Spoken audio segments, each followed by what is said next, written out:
Thank you for being a friend. Travel down the road and back again. Your heart is true. You're a pal and a confidant. And if you threw a party, invited everyone you knew, you would see the biggest gift would be from me, and the card attached would say, thank you for being a friend. Hey everybody, welcome to Golden Guys. I'm going to bring in the crew right now. Here we are. How's everybody doing? We're just like the Golden Girls without all the great sex appeal. So we're here having a good time. I got a storm in the background. So if I lose internet, these guys will take over right now. But let's talk to see how everybody else is doing. DS, what's going on? I'm good. Picked up a few books this week. Watching some auctions. I was thinking about we're midway. I don't know if we're going to cover this tonight, but I was thinking a lot of how my first half of my year went, and there's some things I want to change, but I'm making good progress, and I'm happy where I'm at in my collection. But yeah, I like to I don't do a want list anymore. I do like a mid-year review sort of thing, and it just wing it with an overall goal in mind. So that's what I've been doing, going over that, and obviously picking up a lot of war books. I'm sure you guys are seeing my posts, so that's a hot category. I'm all over it. Great, I love it. I mean, I can't wait to show some of your books that you got. Yeah, I got 3 books I'll show tonight. Guru, how are you doing? Oh, did you say Guru or Drew? Yeah, Guru or Jeff. Sorry. I heard that. I'm doing well, man. We're into phase 2. I know Marvel, MSU, Marvel or MCU's on the phase 4. Yep. We're on the phase 2 only here, so we're able to now have restaurants at 50%. But still not pushing it, staying low. Got some comics in this week, so I'm pretty excited to show those off. And outside of that, man, the usual, trying to stay warm in my office space. Go Sounders if we ever get sports this year. Nice. That's there it is. All right, Knights, how we doing over there? Pretty good. I'm excited for some English soccer. It's going to be on TV this weekend. Yes, I'm a big Celtic fan, so I like the Scottish Premier League. So that's my cup of tea right there. All right, let me introduce you. I ordered some. I was hoping to show some really cool Golden Age stuff that's kind of offbeat, but it keeps getting held up in customs for some reason. I don't know if it's or something or what, but it's really freaking annoying because it keeps going to city after city and it's saying like held. And I was like, what?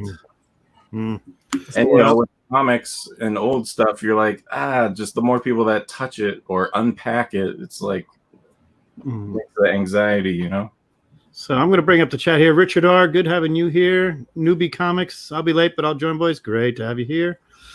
Chris Barrett, always a pleasure to have you here. Thank you again for watching us. You are our moderator. You are our inspiration.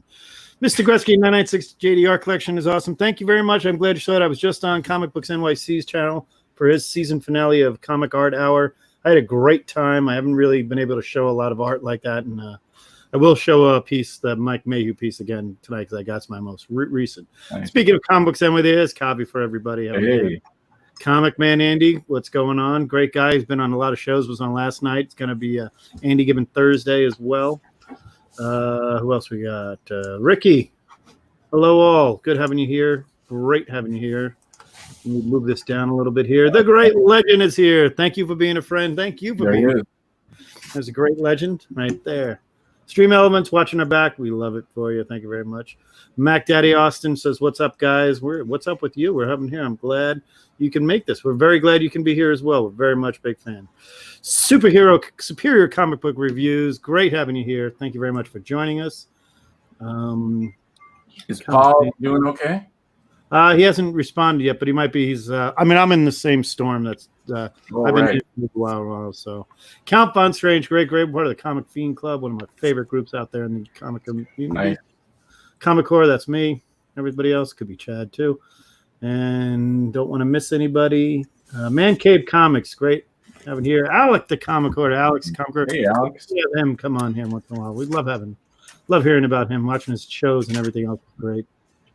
I think we're almost towards that point where I got everybody. Yep, we got everybody here. So let's do our. Where's that, Alex? Hey, all right. Hey, Count. How are you? Good having you here. Okay. So first thing we're going to do is a little bit of show and tell portion, what we pick up this week and stuff like that. And I'm going to let DS start because it's one of my. It's part of our topic we talked about last week, and he's going to capital pulse on that. So let's bring. All right, yeah. So I got 3 pickups. They're all in the same category. Anybody who knows me probably can guess what category they're in. Yeah, I mean, I'm more of a comic investor at this point, and I collect, but all the stuff I collect I try to make good investments. Not always, but so these 3, I'm all over the war category because that category is hot. It's really on the rise, so I'm trying to get some good stuff in that. So I picked up this slab. Pretty affordable, 4.5 off-white to white. Nice dark colors on this. Nothing fancy, but pretty cool standout cover you don't see very often. Jerry Robinson cover. Yep. And that's from 1952, so that's sort of an earlier one. It's an Atlas book, of course. It's, Young Men did not do a lot of war covers. That's very good to have a war cover. A lot of them had boxing match covers and stuff like that. So. Yeah, and then they moved to Torch for like in the late 20s of the title. I picked up another Atlas book. Lower mid-grade I got for cheap, but it really looks good. It's Battlefront number 12. Ooh. I thought that was cool. Very cool. Uncredited cover, but on my Instagram, there's a couple guys that know more about this than me, and they said it was Carl Burgos. Okay. I love the coloring on it. I mean, literally from the purple to the bottom to the red on the top. Yeah, it's nice. It's a good looking copy. I mean, the only issues it's got is on the spine, so I think it'll grade out probably around 4 or 5, give or take. But it's a good looking copy and still pretty cheap. And then one, I like to do previews on this show for stuff I haven't received or I haven't shown off yet. So anybody in the chat or you guys on the panel, you get first dibs at seeing this. This is one I'm really excited about. I think this probably will shake out to be one of the top, easily top 10 of this Atom Age Atlas war covers. And I picked up a War Adventures 12. Wow. Nice. What I picked up is, this is a picture of a different one, but the one I picked up is a nice CGC mid-grade Russ Heath cover. Just a classic. I absolutely love this. That's awesome. That is and really from what cool. I understand, talking to other collectors who are into this genre, this is one that they're all looking for. So I think this will shake out to be one of the top ones in the genre. So I'm really happy that I'm getting a copy of this. Great. Are you going to keep any of these? Am I going to keep any of these? Yeah, I mean, I'm going to keep all of them for a while, and then when the time is right, I will sell some off, unless the ones I'm really in love with, I'll keep longer. But you guys know how I am. I sell everything I have is for sale at the right price, and when the market moves in the right direction, I will move things. I've sold massive PCH grails of mine. I try not to be emotionally attached, and that allows me to pick up bigger books by selling books at profit. And I'm not like a straight flipper, but it's more like an investor. I have a book I bought for $1,000. If it's selling for $2,000, I'll sell it, take the profit, and move it back into something else. So I love all the books, but I try not to be emotionally attached to any specific ones. But it's hard because some of these war ones I am really getting attached to because they're awesome. Very cool. All right, Guru, would you you've been a little busy, huh? Yeah, I've been busy with stuff, but I actually picked up a variety of books. Nice. And so I don't usually get this type of stuff weekly, but it just happened to come on all in 1 week. I got a cool Jack Burnley cover, Action Comics number 62, War cover. Oh yeah, that's a good one. That one's really nice. It's probably like maybe a 5.5. Solid book. Excited to see it. I like these kind of war covers, even with actions, and there weren't a lot of them. There were some, but. And then this is a completely different, cool book I just picked up. Oh yeah, Basil Wolverton. Yep. Classic cover. It's actually considered classic cover on a CGC holder, not just thrown around. And so it's a cool one. I don't know if you haven't seen it before. And that is Basil Wolverton, right? Yep, it is Basil. Yep. Basil. The lady looked like normal. Yeah, she's not mutilated yet. Yeah, it's probably one of the top 2 covers in that run. A lot of people love number 2 as well with the big monster, but there's some decent covers in there, and but that one gets probably the most love next to 2. Nice timely, man. Submariner number 10. Oh yeah, It's larger than life. You know, that's when he's the giant crazy glare. 10. That one's weird. It's got a weird centerfold error that I've never seen before, but I know it's the original centerfold. It aged like with all the other paper perfectly, but it's so miscut in comparison to the other book. It's just weird and strange. So, is it an advertisement or is it a story book? Story page. Okay. And then a cool crime book. Crime Does Not Pay 42. Aha! Yeah, nice. Love that one. Yeah, probably the only, I don't know. It's cool. it's probably the prettiest 5.0 you will ever see, and not just this copy, of any copy. It's gorgeous. So just excited to get that cool electric chair cover, and I don't know, all these. The only one I'm going to probably keep is the Submariner 10. I'm guessing, and well, yeah, for sure keep the Submariner 10. The others. Did you get that Blue Beetle 54, or are you buying it, or? Yes, all that stuff I am in the negotiation process with. It's a beautiful book. So that's a whole nother next show. That'll be, I don't know if it'll be next show, but it'll be maybe a couple shows. So we're still talking and trying to figure out numbers. But there might be some cool Golden Age books, so I'm going to show you guys. That's one thing we haven't really done a lot here. We show any good Blue Beetle. Yeah, that's true, right? Yeah, there aren't that many. Unless it's the original costume. Knights, did you get anything in, or I know you're waiting on customs for a few? Well, I did get one thing that you're gonna like. Okay. And it goes along. Well, let me move this girl out of here. It goes along with this one. Oh, 13. What? Oh, hang on. That's 13. Action Comics 13. Everybody asked me. That's the best Action Comics. I just love it. For some reason, I don't know. Something about it. Yeah, if I saw that in customs, I'd hold it up for a while, too. Yeah.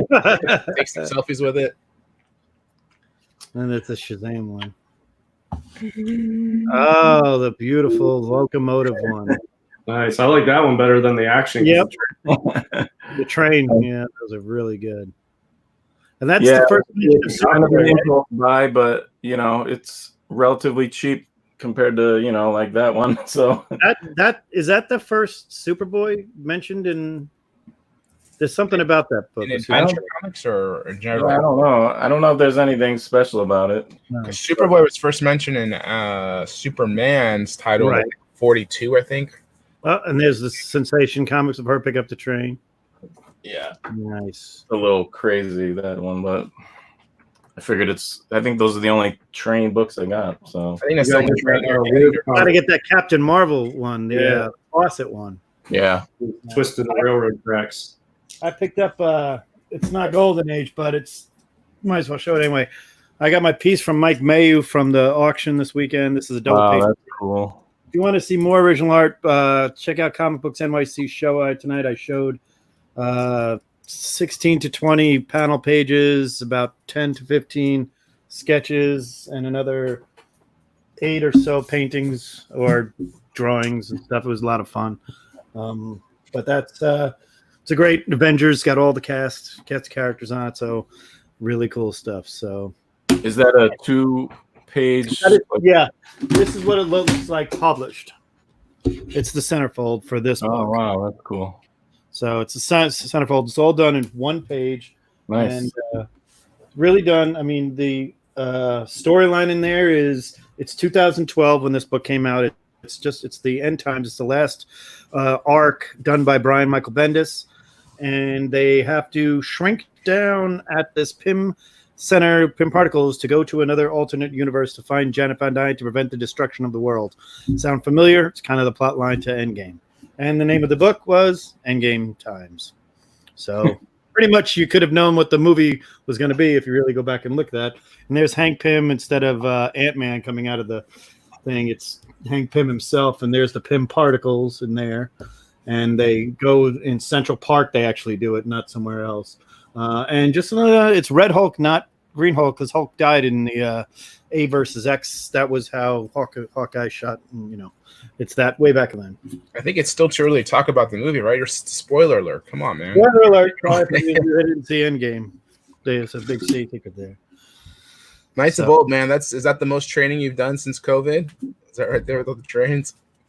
The training? Yeah, pretty much. I've been active. I've been drilling my daughter in soccer. She stands in front of the garage, and then I just keep kicking the ball at her. That's about as much activity as I got. I hope she's kicking it back and not just kicking it at her. He's getting good at stopping it and kicking it back. It's good. Excellent. Anthony Perdue, we have to welcome, and I want to say here, DS. Oh, there we go. Let me bring that up so you can see that. DS, if you ever get a War Fury #1 from Comics Media on the cover, you'll have a first appearance, the dead soldier in the background on the famous bullet hole. Oh, so it's a Don Heck. Yeah, that's the one that he reprised in Horrific 3. Right.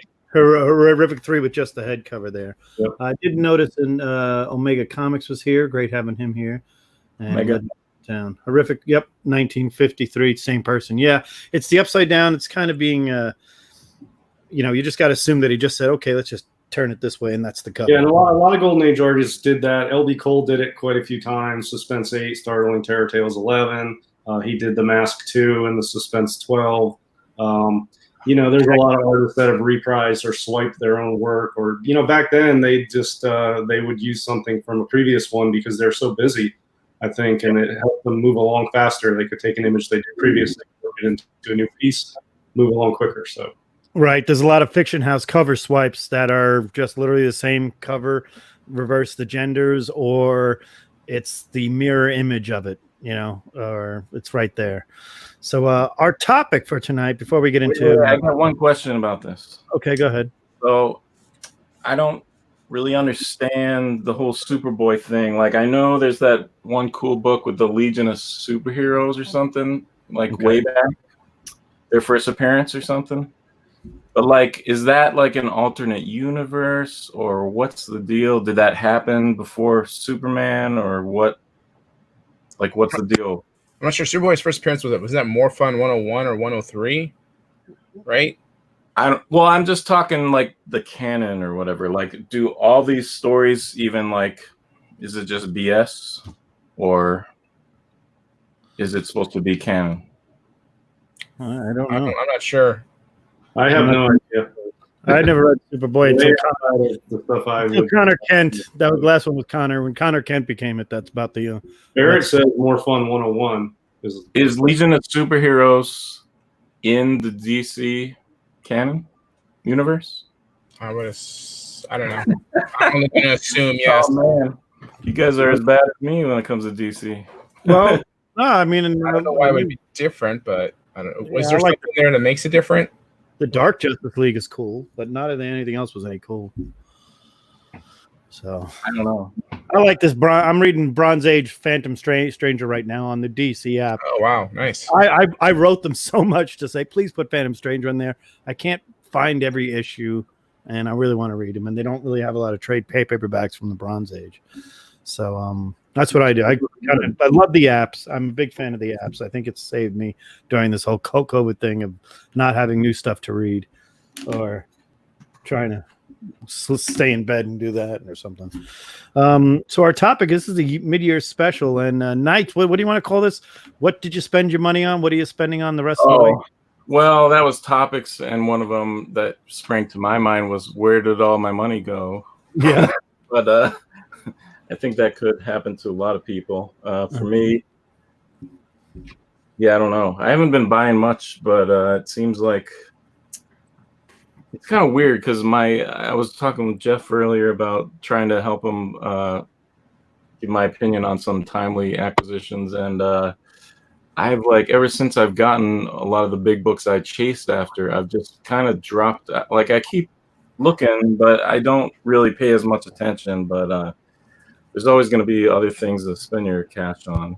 But yeah, you were talking to me about those books, and I mentioned some to you, but it was interesting getting your perspective on them. But I felt that your perspective was a little bit jaded because of your how deep you were into it already. So I when could I see heard that. it, I took that with a grain of salt. I was like, okay, I think he's been in it so long and his search is so finite at this point that I think he kind of gave a perspective that isn't as broad as many other people have on it. So I got another perspective anyway, and it was, it was just interesting to just hear your side and just kind of what happens, right? Like, DS, Yeah. you're a huge horror collector. Where you were in your horror collecting like 2-3 years ago is Yeah. completely different to what your perspective is on actual true rarity of what a horror book is and your interest of, what, is so grand in that type of genre. So, Yeah, that's a good point. Like what I was talking to him about was, I've been focusing on Timely for a while now, and I feel like it just takes an amount of time of paying attention to this stuff to really get this kind of knowledge. And I think some of it's kind of subjective, but you pick out your favorites.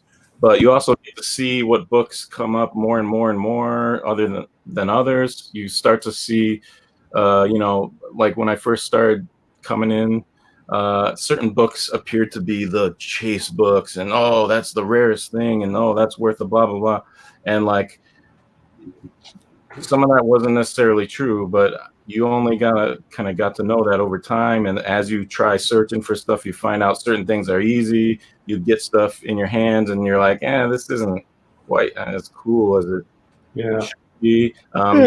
You hear like a book is pumped up by so many people, and then like you get it, you don't like it, you try to sell it, and it's like no one cares. So like it's just all kinds of stuff. But I was specifically talking about, like, I feel like as a Timely, there's and it's a weird thing because there's so many great Schomburgs that if you had tons of money, it would still be tough. I mean, like, there's just so many, and like you could always find one or two, but like there's certain ones that I feel are like the top tier, like top 5 or whatever, and I'm sure it goes for all the other genres.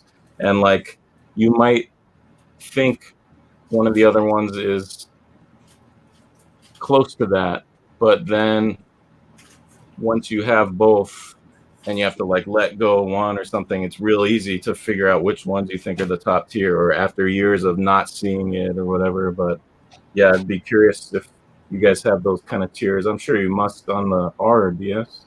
Yeah, and one of the things you said is probably the thing that has changed the most in my perspective since I got into Golden Age is the definition of rare.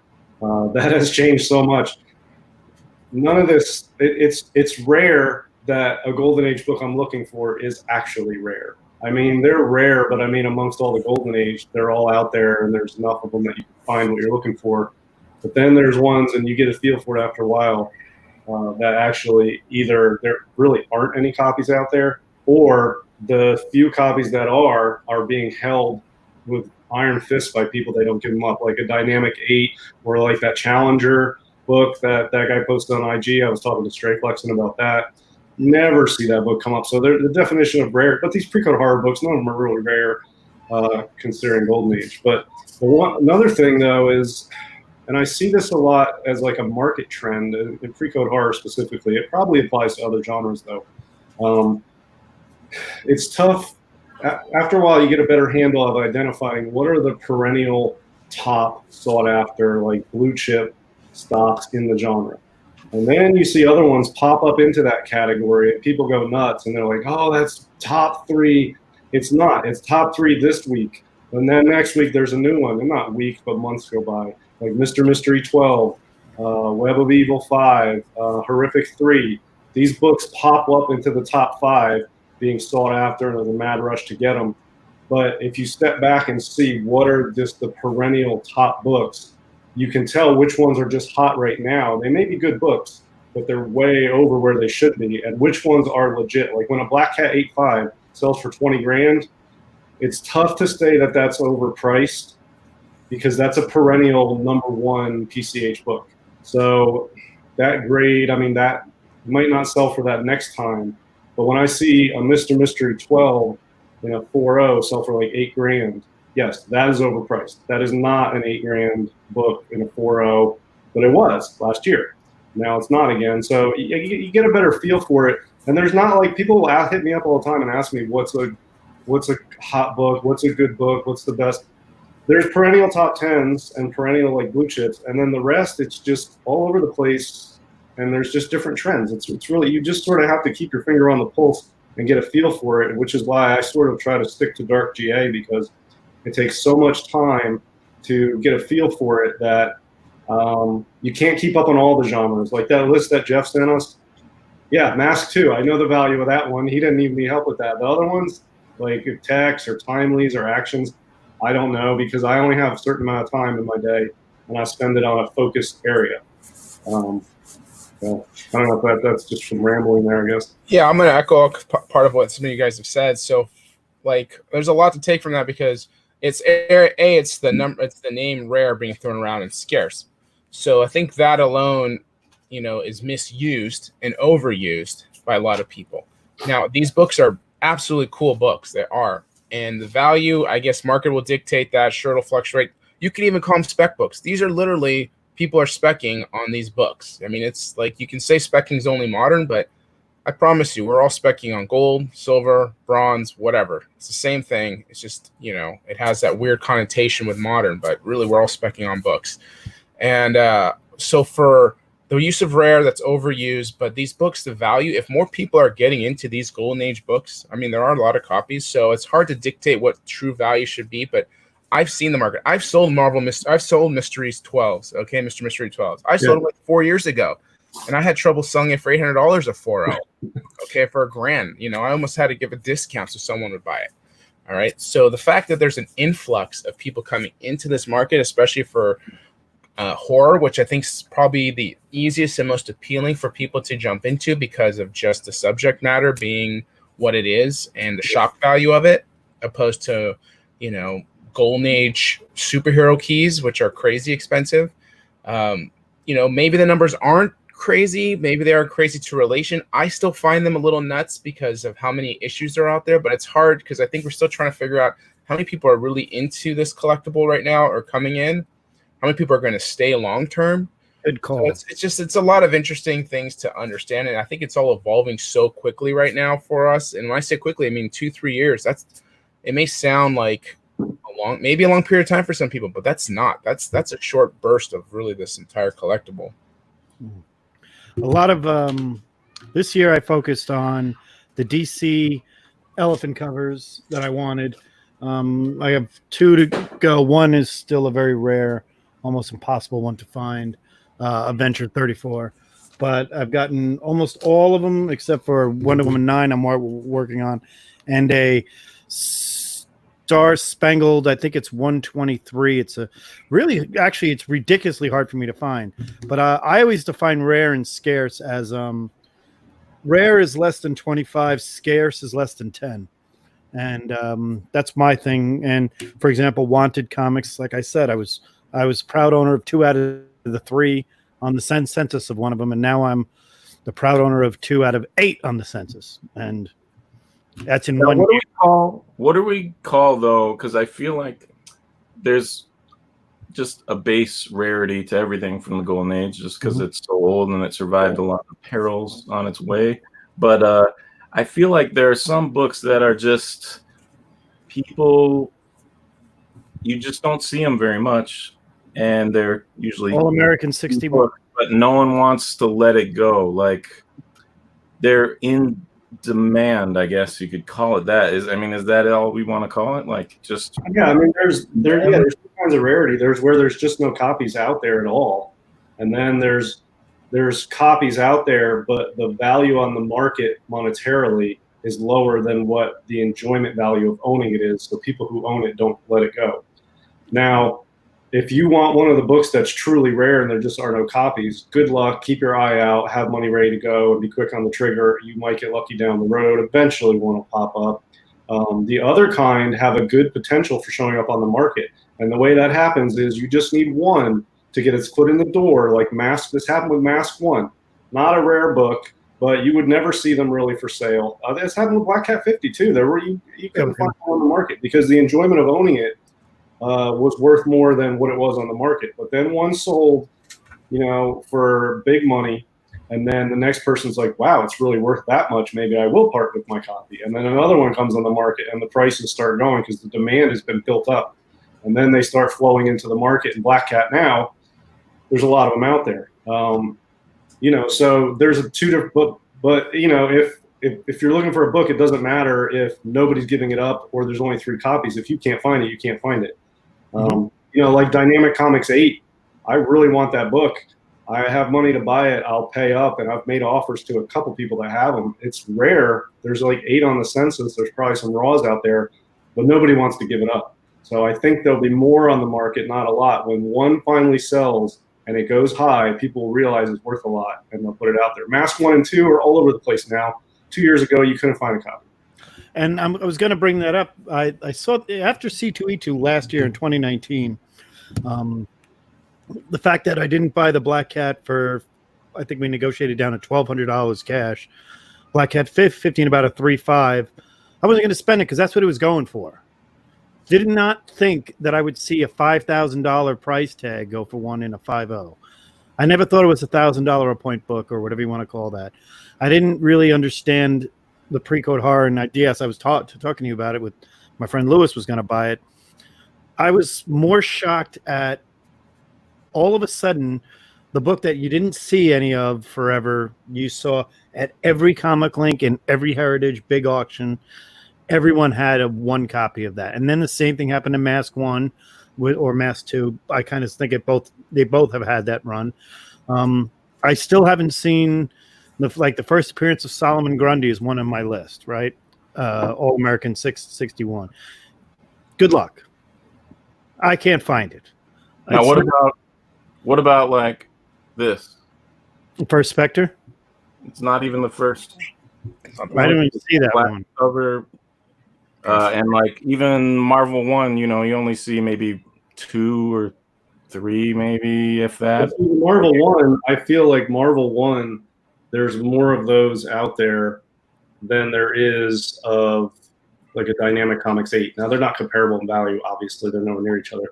But I feel like there's quite a few copies out there of Marvel 1, but the people that own them, it's not enticing enough for what's on the market right now, which means that last sale, I think, is promising because that sale came and went. No other copies entered the market. Man, if I can find a copy of that, hypothetically, I think that would be an excellent investment because when you see one go for that much and no other ones show up, that means it's still not high enough for most owners to part with it. So the next one will go even higher. And I think, it's not, you guys know better than me. I don't consider Marvel 1 ultra rare. I think they're out there. There's PCH more rare than that you see more often. Yeah. But it could be though. I think there's less than 100 on the census. Maybe I'll have to less than 100 for Golden Age. It could be possible that the people who have it like it, right, and don't want to. Yeah, there's an Airboy that there are 3 on the census, and the same 3 have been on the census for 6 years, and I've never seen it live. I've seen the same one on eBay the whole time. The guy wants ridiculous amount of money because he says there are only 3 on the census, and there only has been 3 on the census for years. Now it's an Airboy. It's nothing like a high-profile character book or a gory pre-code horror or a good girl art for that matter. It's just a normal Airboy book. But I hear when people talk about the scarcity of it saying, we don't understand. This was barely done. This is hard to find. Again, something's only going to be worth what someone's willing to pay for it. Like I was just showing this book, the first Solomon Grundy. When I see something like 25, 30 on the census, I go, that's pretty good. But this, I think I don't see this ever come up. I don't know, Jeff, you see it around in, back channel circles. I barely see it. I don't see them back. I've seen it come up. I've seen a 7.0 go for sale a couple times now. I think it's a 7.0 I've seen go up. The same one, right? 7.0 coming up in Heritage featured, I think in July. I think there's one, or it might be in a Comic Link. There is one coming up. Comic Link, I do it. Heritage, I'm not paying all those fees for it. I don't know if it's true rarity or scarcity in comparison to some of the other issues, but it is one of the best Golden Age covers, especially for a first appearance of a villain. Yeah, you can find. One of the better All-American Comics covers, because they're not even all that great, to be honest. And that's I better be an Alan Scott fan to really get into it. They were better before. 31. Like that would be a book on my list. I'm not a superhero guy. That has appeal across a lot of different genres because of the artwork, the time period, the character. He's pretty popular, actually. You can look at Showcase 55, the first Silver Age appearance. Man, that book is expensive for compared to its neighbors in the genre of showcases, really. I mean, Showcase 55, it's not even an early, but it's the first Silver Age Solomon Grundy. I mean, who cares? Yeah, a lot of people do. That book is pricey, and if you find it a high grade, you got a $1,000 book, you'd even more. More probably. That's a really tough book in a high grade. Yeah. High grade, like, can't even imagine seeing it in a 9.2. You know? Yeah, so my one has 30 on the census, 30 blues. And that's the kind of book I feel like there's at least that many raws out there as well. 63 total. That's pretty crazy. That's really low. This is my copy here. Because it's not like people don't know that you could sell that for a lot. Yeah, this is my first Silver Age appearance. It's very clean. I'm still nice color. I still think there's something about this book, and I'm looking into it further. I'm going to get it graded, and if it comes back with a purple label, I'm saying I'm not surprised. Even though I've turned it over, the pages are too white. It is too clean. I mean, I love the book. And I've had it, and I just don't know, you know. I truly think he's a great character to have in film. And one day you get him in. I mean, the backstory you could have with him. Solomon Grundy, born on a Monday, you know. Christened on a Tuesday. Dark. The whole point. Yeah, it's based on a poem. Where's the more fun 54 and Marvel ones? Where are they? I don't know. I've seen Marvel ones in auction enough. I'm 2012.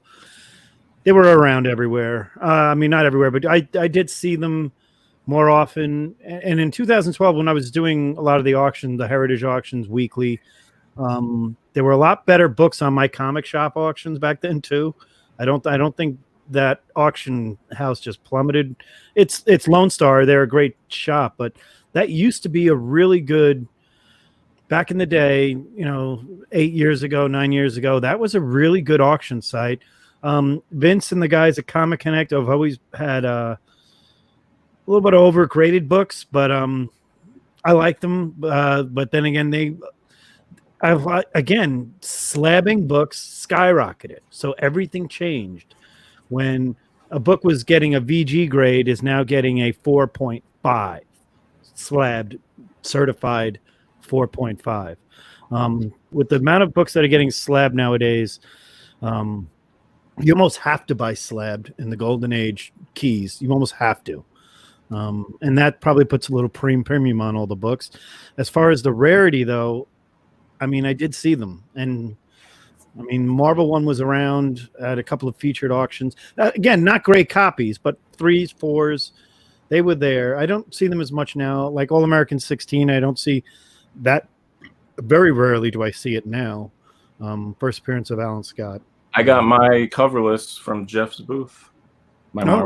Marvel Comics 1, yeah. I was like, I thought about it. I was like, you did buy it from him. I jumped right on that thing as, you know, I got in early before the general public, and I saw that thing, and I was like, I'm going to hold this in my hands for a while until I figure out what to do.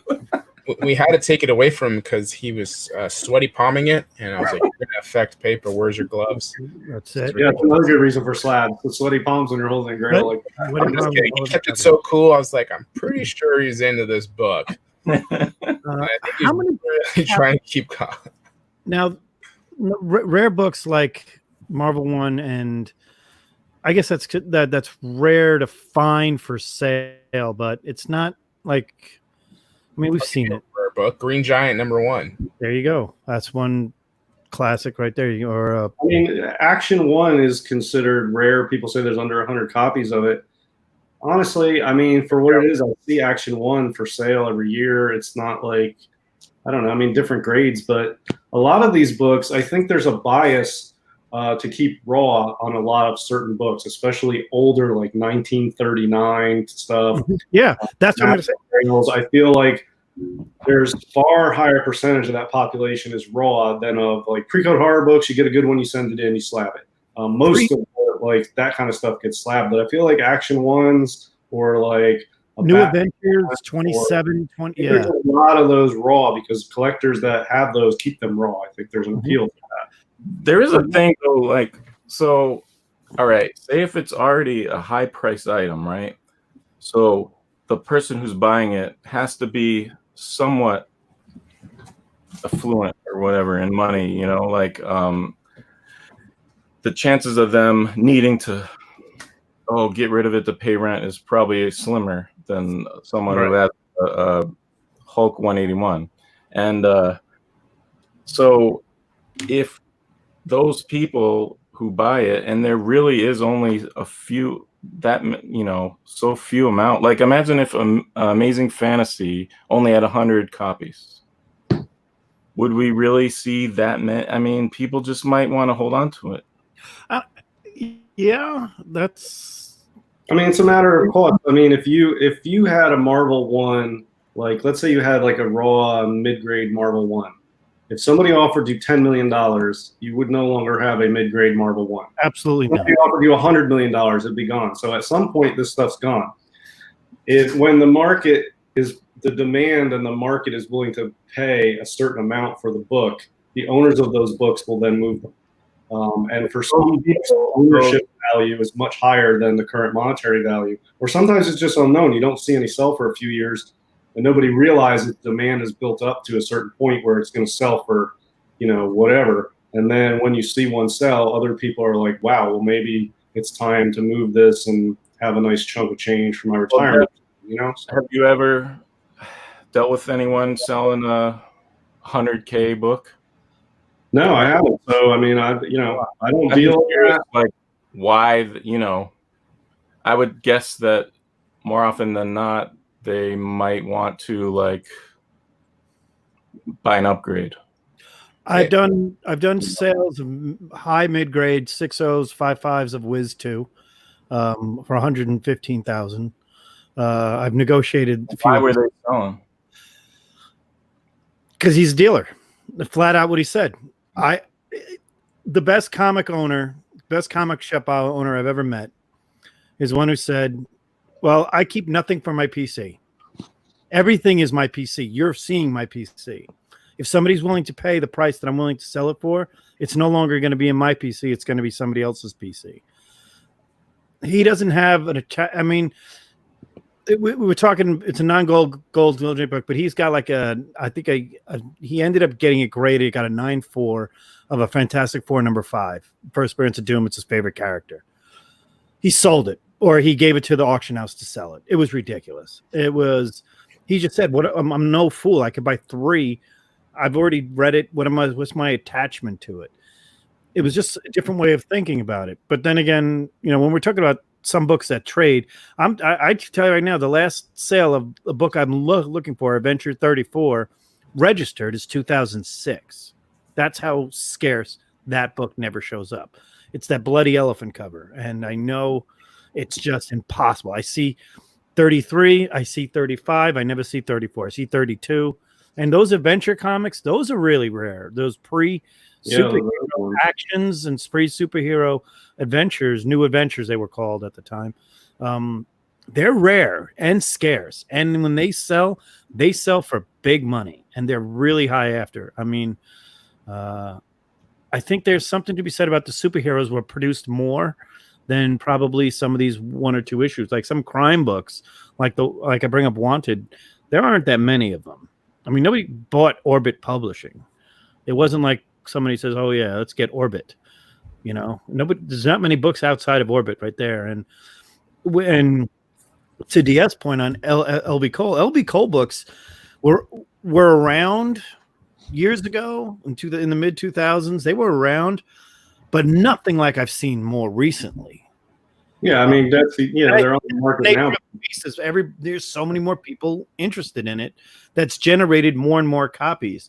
So while there might be less than 100 adventure comics in 2004, Action Ones, I would say, and maybe 2004 when they last did it, when it first broke 1 million, I guarantee there are a lot more than that people have found or looked or sit there. Some guy might be sitting on 2 or 3. You don't know.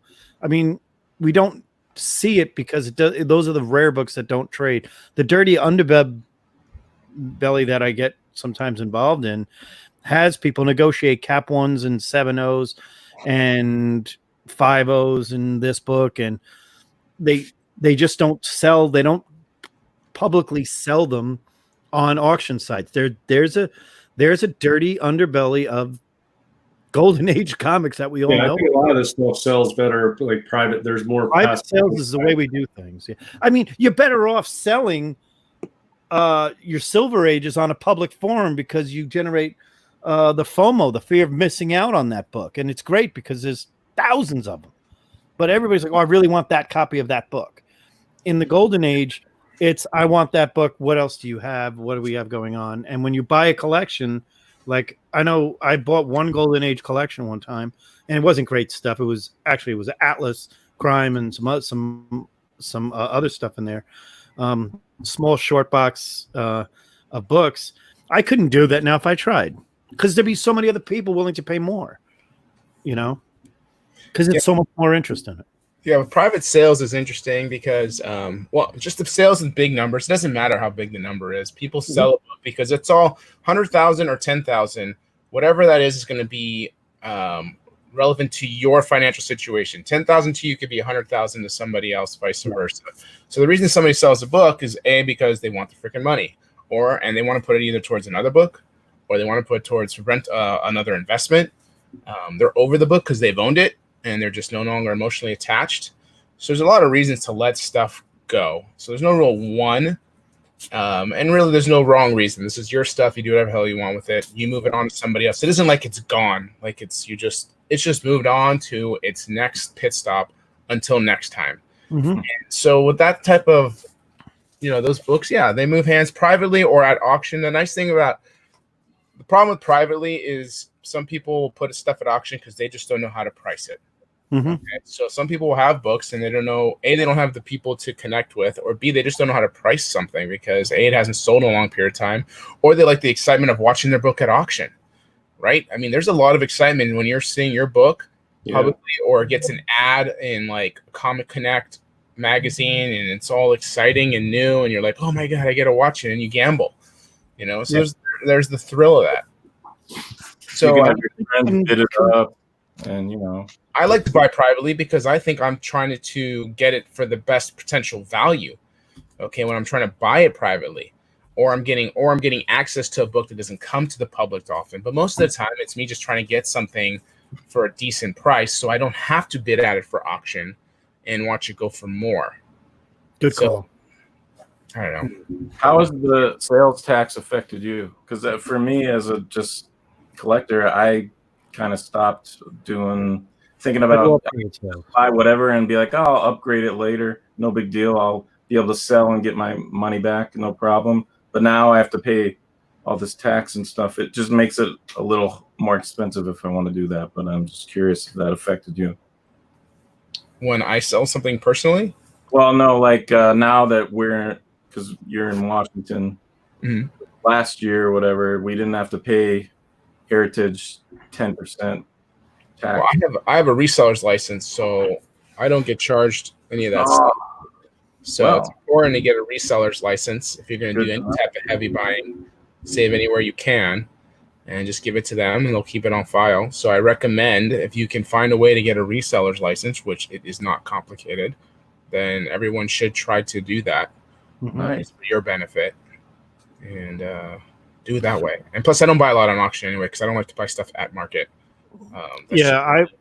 I'm majority I'm buying is now private sales, private things, whether it be the CGC boards or the guys on the CGC boards before it hits the boards might reach out to me if it's a book that they know I'm looking for. And I've got lists of what people want that they're on the lookout for and stuff like that. And if I do see it or I do see one of them come up, I say, hey, I'm looking for this. I think the world of social media, the Facebook, Instagram sales, there's some big boy books that are trading on those for real. I mean, I've seen mostly silvers, not so much gold, but I've seen a few golds probably the more popular ones. I'm not kidding. I mean, probably the more popular. You know, a couple of the Joker covers. I've seen that. We were talking about that on one of the previous shows. I just saw 3 of them just trade. Even the fish guns. I don't know if that's golden age or not. The fish. I've gotten a lot of books by seeing someone post something, and Yeah. then I'm like, hey, if you ever sell that thing, let me know. I get And, that. I'm surprised at how many times people have like, hey, so I remember you said, and you know, and I buy a lot of art. You make a great art. You don't have to pay all those fees that you would on eBay or whatever. You know, it just the private sale comes off like a way better deal to these people. You know, I just had to pay eBay $450 this month for books I sold on there. Yeah. I was kind of pissed because I'm like, you know what? I kind of did buy it nows and best offers and stuff like that. And I'm like, okay, I get their service, but I probably should have just done this on a random board on Facebook and would have gotten the same money, if not better. Well, yeah, I mean, I sell a fair number of books, not a ton, but yeah, depending on the type of book, if you're selling it, different venues are better.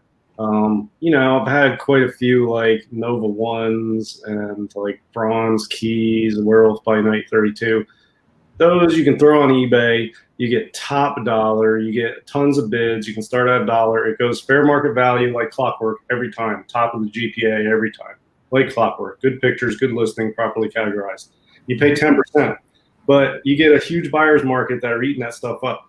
You get a rare golden age. I feel like the boards, maybe I've started to use that a little bit, but Instagram, and Comic Link auction is a good place to send stuff to sell. And then some stuff you just want to shop around privately because it's not worth a lot on the market. You need like that one buyer.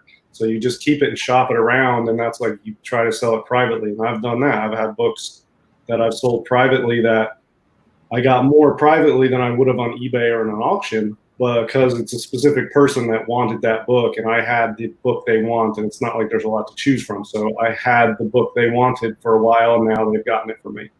So different places. And for buying, it's the same thing. I buy on eBay all the time. I love buying on eBay because there's so much stuff out there. And I feel like if you are on top of your game and you have a quick trigger and you know what you're looking for, you can score really good deals on eBay. And it used to be, superhero books, Silver Age. There's rare ass Golden Age stuff on there. And I find all kinds of crazy shit on there, man. And so eBay's good. And then of course auction houses, they're tough to find a deal on, but you get quality stuff. So if you have the money and you really want a book and it's rare and it comes up in an auction, that's a good venue to get it. You just might have to pay up for it. So it just depends on what your purpose is, buying or selling. But all the venues should be included in what you're doing. Now I file Heritage every Sunday night, every feature auction. I hardly ever buy anything. It's just too expensive. That 20% buyer's premium, the taxes, it's too high and it gets too much action. I never get anything off Heritage. Yep. I've done more buy it now on eBay on Golden Age books that I've seen, and maybe to Jeff's point, people may not know the value of it, because there are stuff I've shown people. I said I paid $70 for this book, and I show it, and I can flip it right now for $300 right away. But I was quick on the draw, and I got it. But there are times when you get that book, when you get there and you realize, okay, now I realize why it's $75. Okay, those pictures were not really that good. And that's some of the tough parts. But again, I get the same thing on the CGC boards.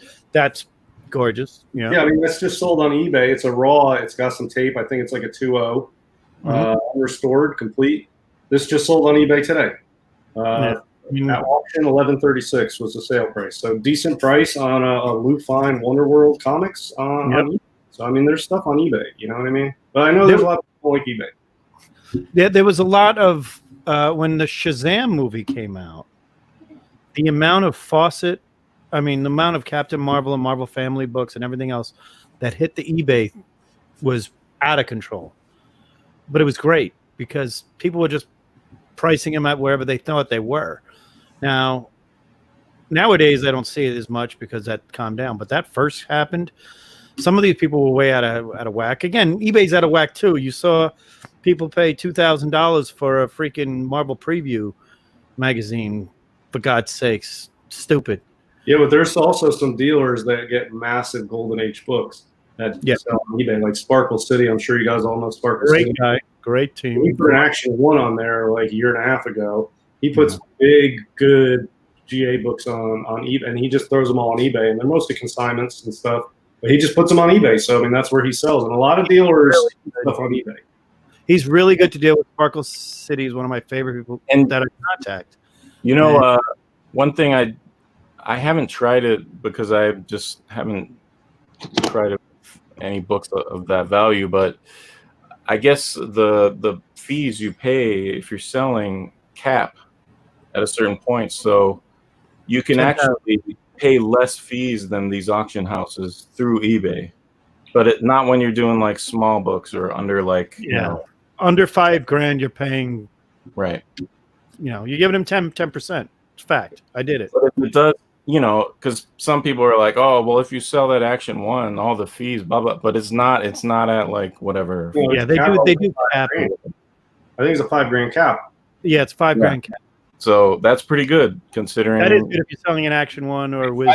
Cap. It's not that high. I thought it's 12% up to $750 is the cap for books. It's not $5,000. It's nowhere near $5,000 for selling a percent. I don't believe. I got filled, but Bill I ever got was this one. This was the it might be $750. It might be $750. But if you see one of these, I'll take it.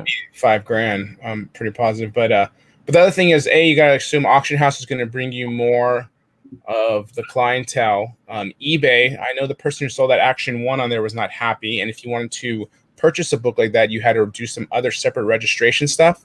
So there's other hoops. There are a few auction. Yep.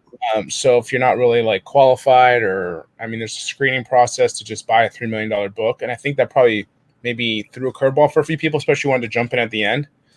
So that would suck. God, that would suck. So I know he wasn't very happy with that price at the time when I spoke to him. So I mean, look, you got to just figure out. You got to weigh your options. You think eBay is going to give you your best dollar? You know, the fees do cap, which is nice. They won't. You know, auction house will take 10+% depending on what you negotiated, 10 to 20. Ultimately, keep your eyes open, man. Your book can show up anywhere possible, and you know, hopefully you get it for the price you want to get it. But check all platforms, man. That's what your cell phone's for, man. It's your best device. So speaking of books being offered, what about Comic Link? They have like their next auction is like ridiculous amount of books. Comic Link, you know, I've sent stuff to Heritage and Comic Link, not a ton, but I'm familiar with when you sell something there, what you have to do, how much you pay, or whatever. You know, Comic Link only charges 10%, and Heritage charges 20%. So I feel like a lot of people are saying to Comic Link and Comic Connect both over the last however many years have really come into their own to match Heritage in quality of books. You know, Heritage traditionally has always had the good books, and Comic Link and Comic Connect sort of lagged, but I don't think it's like that anymore. I think it's the same quality of books, and I feel like people want to pay 10%. They send it to Comic Link or Comic Connect. Comic Connect, man, I don't know. There's something shady about Comic Connect to me. Some of the prices, some of the bidding, it's just suspect. Weird. I trust Heritage for the most part, and I trust Comic Link as much as you can trust an auction. I don't think you trust any of them. I don't think there's any protection against you from any kind of show bidding by anybody. I think they're all – I'm not saying they're all in-house. I'm not going to pretend like say big conspiracy, but I promise you it goes on, and I'm sure it goes on for all of them. Yeah, I think Comic Connect is I get a feeling Comic Connect is worse. I don't know. I see some stuff on there that's just not right to me on Comic Connect. I don't know. Well, but I'm sure the best example of that is Comic Link had a book, The Mask 1, that sold immediately for whatever it was. It was like $3,000 or something like that. And immediately on Comic Connect, the next day, with 20 days to go, was already at $3,200. I mean, it made no sense. I'll tell you another thing, though. Heritage is located in Texas. I think in Texas, it's legal to bid on your own items. And if you see it not selling, you can bid on it. And if you win it, you just have to pay the fee and you get your book back. So I think it's legal to bid on your own items in Texas on Heritage. So that might be going on there. I think it goes on in all these auctions. It goes on eBay too. I mean, you can't avoid it. You just have to know what you want to pay for the book. And if it goes above that, you don't buy it. I've been losing auctions for 3 months. I only got one book in the last couple months, like 3 months on those auction sites. I've been outbid on like 15 different things because it just went higher than I thought would be a good value to pay for the book. Why did it go that high? Was it legit? Was it not? I don't care. I don't know. It went higher than I was willing to pay. That's all I know. And I got to watch out for those people who you bid and you lose, and then the next day they're like, "Oh, that guy dropped out." Yeah, and, highest bidder. Yeah, keep doing that over and over again, then Oh yeah, eBay, you mean, right? Don't do business with those people. Yeah. And the auction houses aren't I'm not saying they're necessarily bidding up their books, because a lot of them don't really own their books. A lot of them are consigned. Right. So you got to also just assume that the person who owns the book is watching and be like, I am not letting this book go for this price. I'll have, Johnny, press a button is, bidding up for him because he doesn't want to lose that book, or he knows he can squeeze more money. And that happens. It happens on eBay. That happens wherever, I'm just saying, you can't always expect an auction you're going to get the number you want, and people want to get the number they want. So this is what happens. It's part of the environment, part of the game. Yes, you can get frustrated with it, but just know that. Don't get emotional when you're bidding, and then that you don't get hurt, because I used to do this, like when you start bidding and you're like, damn it, I'm not fucking losing this book, and you keep going, or you lose and you're like, well, I'm going to get something in this auction. I don't care now. I want to get something. I want to win something, and you'll overbid on something else. I just try to pick my prices, and I know it's going to be loss, mostly losses until I eventually score one. And you have to be disciplined, which is tough if you get emotionally involved in the book you want and the bidding process. It's tough because we really like to, because it's not stuff. So much worse with original art, and we get emotionally attached because it gives us an emotional rise to see these beautiful pieces of art. So it's tough to not be emotional about it. But original art is just, it's the worst when you lose out on a piece that you literally think you got it in the bag. Well, and that's been exposed for having dealers bid on other dealers' stuff for the other dealer. I don't really like buying. I buy now directly from the artist if I do. If it's a modern guy, if it's older or something like that, I have my 4 dealers. I deal with them, and they know. One guy's like, hey, it's $1,200. Another guy just has a piece that's similar to it, similar book and everything else is $700. And I'll say, he's got this for $700. Why don't you come down to yours about $900? We can get a deal. He goes, oh, well, no. And all of a sudden, you better buy it, because then they all talk. We all talk.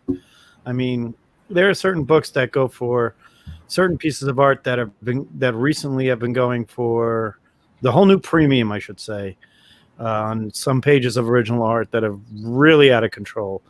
And it's not out of control. It's just 10 times where they were trading a year ago. 10 times.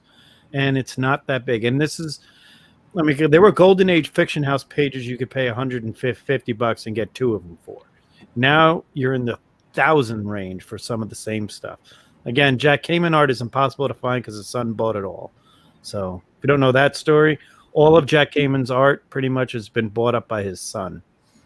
So, what I meant about the comic link auction, though, was that I watched this ETA Nick. He brought this to my attention about how massive the latest auction is, and I looked through it today, and like this, I've been noticing it slowly, and even though the last couple auctions seem to go pretty well, I've been noticing it this year that all those people who are on Instagram are have those spec keys, FF50 or something, and they show 20 of them or whatever. I feel like it's starting to maybe, we'll see. I think this will be a great test, this auction, to see where things are. But, when these auctions start to always have 30 of the same book. Yep.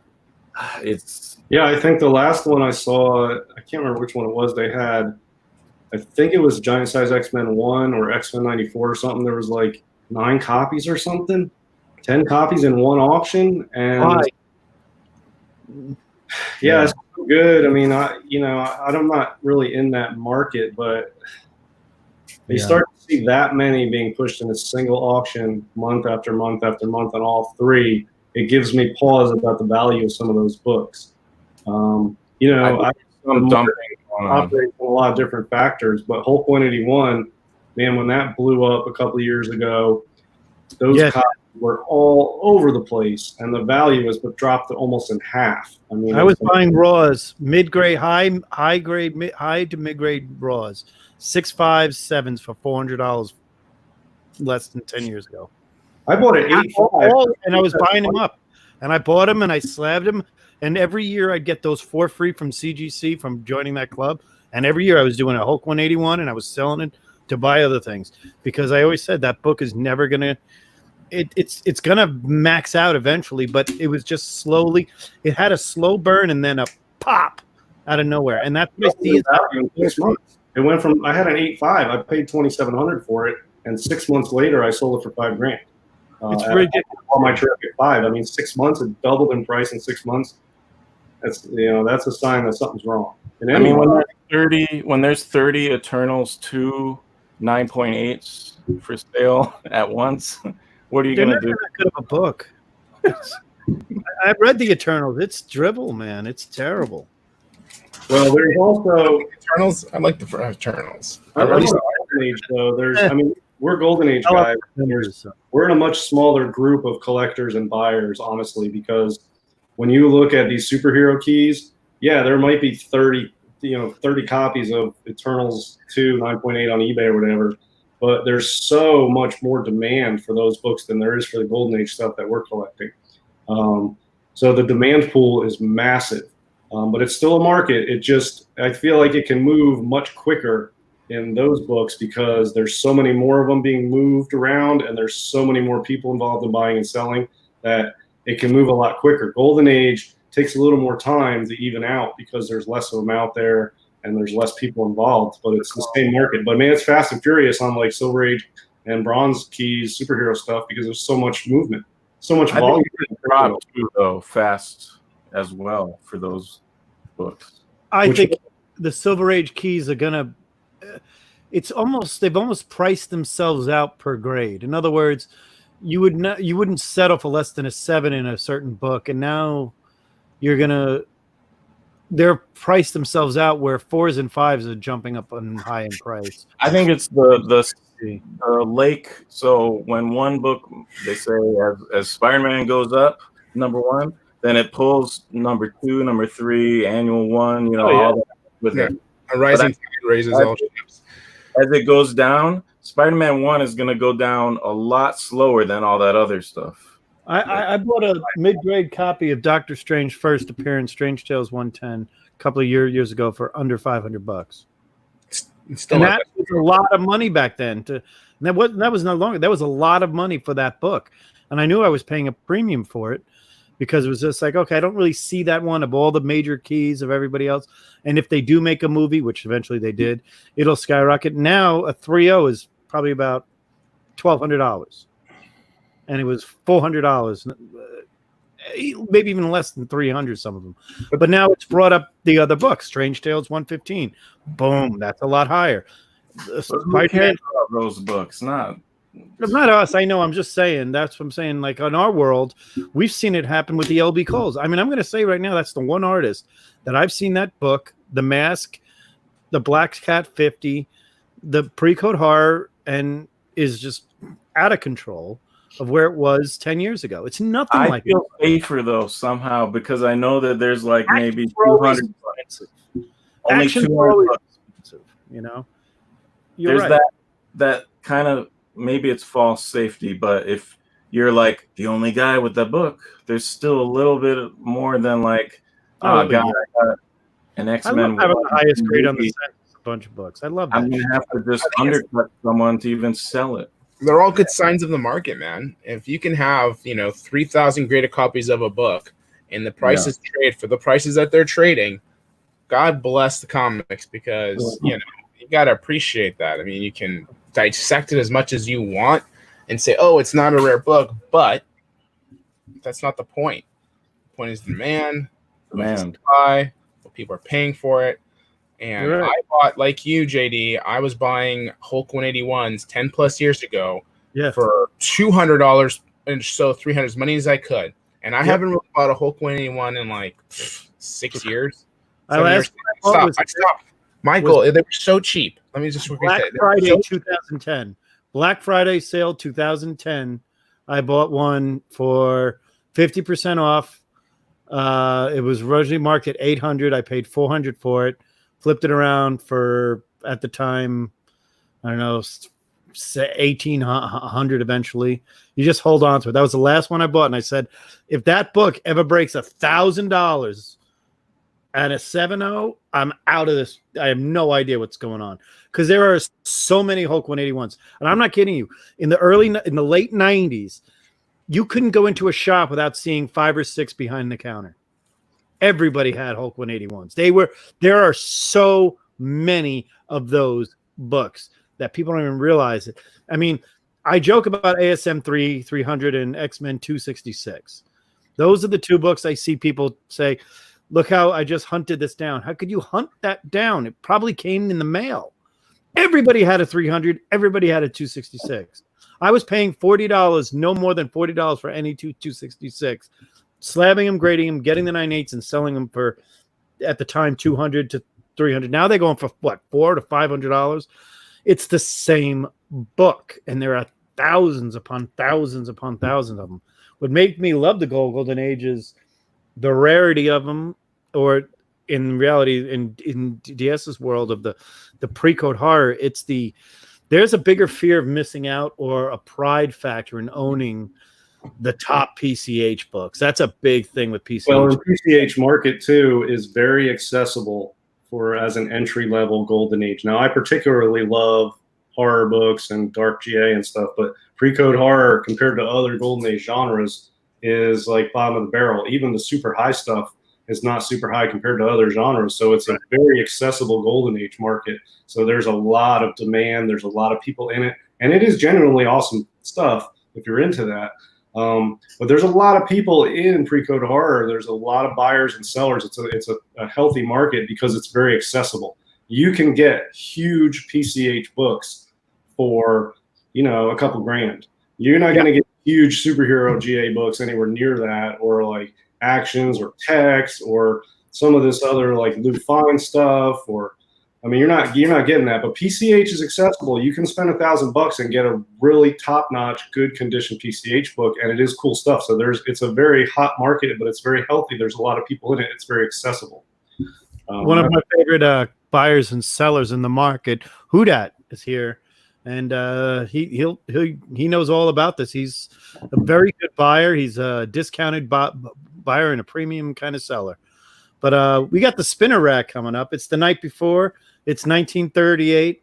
It's Tuesday before New Comic Book Day. We're going to do this year by year. For those of you who have never watched this before, pretty much we're going to show the books that came out in the last 2 weeks or this week alone. Are we just doing 1 week nights? I did about 1 or 2 weeks of June. So we're going to try to do it like that. So it's Tuesday, the night before. Tomorrow, you're going to head to the comic shop in your Studebaker, and this is what you're going to be looking at right there. Yep. So there's your first one. You missed, am I up? Yep. If you missed last month, you could still get this book because I think it might be a good series. Now you can't see it here, but there's a character in this who's pretty neat, Superman. So he was on the first issue, right? This is number 2, right? Yeah. I love this cover though. It's pretty awesome, I have to say. Like, even if it just had nothing to do with Superman, I'd say this was pretty sweet. The way it's like the earth is turning and all that. It's pretty awesome. Oh, here's another one. Damn it. I love that book. Yeah. We have a lot of classic covers this time. It's pretty cool. I love this. Have you ever had this one, Jeff? I have not ever had this book. I have not. I don't see it very often at all. No. I feel like I did maybe once or twice, but You know, when you first start collecting this stuff, when you start seeing things, you don't really know that that's the last time you're going to see it for another 5 years. Gator had one at C2 in 19. Ooh. Guy, Phantom. I've never had a Centaur. Have you guys ever had one? Yeah, totally. I love centaurs. They're freaking amazing. Yeah, I've never had one. They're cool books, but I probably will never own one unless I get lucky, because there's guys out there that love centaurs, and I just like centaurs. So I'm going to get the price for something I like, but it's not going to be enough to beat out the guys who are paying for something. Yeah. Was that auction about 16 months ago, I think? Remember that auction where every centaur went up for sale? You guys remember? Gator sold his collection. Yeah. After That was impressive. After the hurricane, yeah. He lost the Wonder Woman he sold and the centaurs. That's a classic auction story. Someone should write a book on that. That was just, the market got flooded with great books. Well, the thing with centaurs is, like, I'll forget, and then I'll see books sometimes go cheap. But that doesn't mean, though, if I was bidding, that I wasn't gonna go up against a millionaire. Oh, speaking about being a millionaire, I'd like to be one if I could buy this book, because I remember being in Graham Cracker's booth one of the first years that I was collecting Golden, and I thought I was all cool because I could hang out in the back and touch the books and all this. And I like picked this one off the shelf, and I was like, wow, that's pretty awesome. And I was like, how much is this? And it was like $29K, and I was like, what the? And I like put it back as fast as I could without dropping it. I probably picked that up for Jamie Graham. It's 1939. I'm buying that book. It's really awesome. That is the second Batman appearance, or second cover. Third appearance. Second cover. But he looks so cool in there. That's the better cover than 20. Yeah, I wasn't 100% that he was in number 28, but I guess he's in all of them after 27. Mm-hmm. Yeah, as far as I know. There's a story in which one, yeah. Okay. Just like in Action. He's in all of Superman, but 7 is the second cover appearance. Yeah. And I love how they call him the Batman. Mm-hmm. I wonder when that stopped. Because they just call him Batman now. Like, for the longest time, it seems like. I think when the title came, Batman. More fun, yeah. That's a nice one. I never see it. Never see it come up. I bought this cover for you. Yep. I've been actually I've got one on hold right now. So I've noticed there's some, I don't know if it's renewed, but I've noticed some bigger collectors picking up some early tip-top stuff, Tarzan covers, and really getting a lot of people saying, wow, that's awesome, they like it, and then seeing other people post it. So I think this is a little category that has a lot of room to grow, these early Tarzan covers. Yep. And they're not a lot out there, and they're cool. I think it's Hogarth. No. I'm not 100%, but I have a guy in New York who's holding one for me, so he wants me to trade with him. Natural, like, collectors move around like water, like when something gets real popular, they just move around it and grab the romance comics while no one cares about those, or they, Into the War or whatever, like, and then by the time they come back around that rock, maybe some other thing is softened, and it just keeps going, thankfully. Mm-hmm. Oh, this is a cool one. This is a Joe Simon cover, one of the first collaborations with Kirby. I did a... Is this 1940? 1940, yep. Yeah, I remember. And then they were right around the same time, I think. But this is a example of a Simon page inked by Simon, and then here's a Kirby page inked by Simon. Nice. So see a little difference. I don't know. Mm-hmm. And here's a Flame number 1, 1940. Mm-hmm.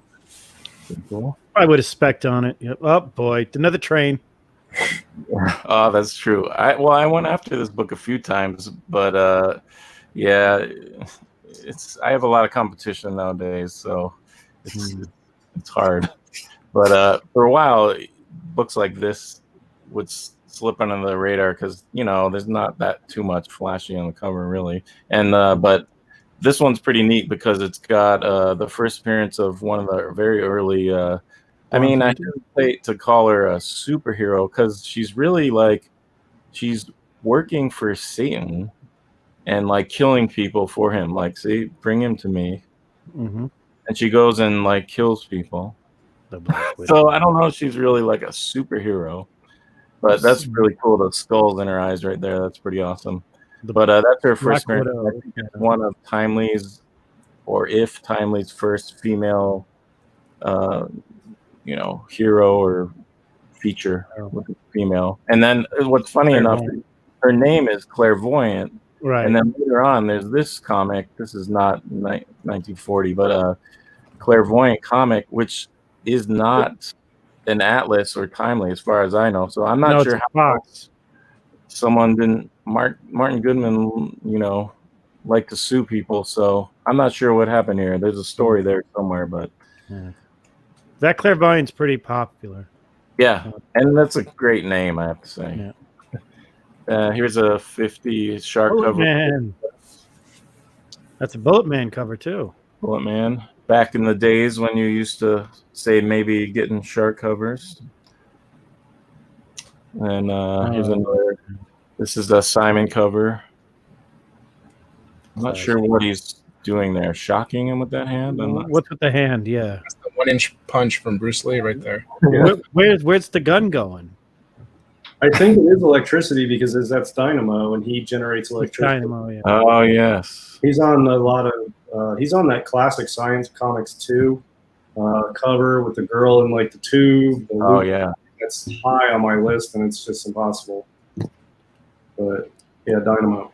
You had I remember one con I went to Guru's booth, and he was like, I asked him for my usual top 10 that no one in the whole place ever has. Marvel Mystery 3.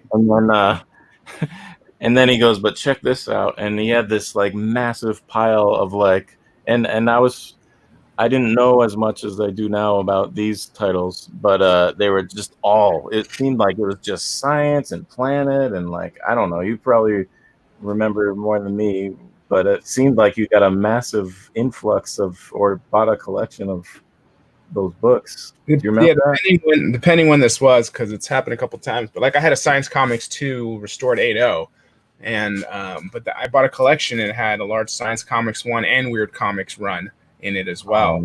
A whole run? Wow. Not a whole run, but 20 issues of each. I mean, it was wow. That's awesome. Nice. Well, if you all see a Science Comics 2, let me know. I'm down. All right. On the hunt. This is a pretty good one. Yep. One shot. It's cool, 64 pager. I think it's starting to get some love finally. I think it was kind of fun. Yeah, that's one of the ones that people forget about. That as an early Captain Marvel. I always got this mixed up with the one that Simon and Kirby moonlit while they're at Timely to do, but it was Captain Marvel Adventures. I've got a book that has the back cover as an ad for this, which is kind of cool. Huh. Nice. So we're in 41. Yeah. Okay. For some reason, I have this in here, but I thought that was funny. That's the wannabe Hulk cover. That was the Hulk 1 cover. Yeah. Yeah. Here's a. And I think this is a Kirby from that Captain Marvel Adventures that I was talking about. Okay. Pretty cool. I like that. I like his Captain Marvel. Yeah. And this is a interesting Speed comic, which I never noticed was a Zeppelin cover because I used to collect Zeppelin covers, and there aren't that many. I never even know this was one. Hindenburg looks like it's on fire. Oh, the humanity. I feel like I haven't seen this one that often at Speed Comics 11. No, I can't recall the same one. Yeah, 1940. Here's another 40, pretty cool one. If Paul was in here, I don't know if this qualifies as Frogmen, but Frog Lady. pretty neat. I've never seen that one either. Good girl art, Frog Lady. That's a tough one. It's beautiful with the greens. Yeah. Yeah, I'm kind of interested in Like looking up. it's on it too. That's it. I think I'm gonna I would pick that look up. up that title. Oh. Surefire. I like that fish. Yeah. That whole cover, that's cool as hell. I would definitely go for that.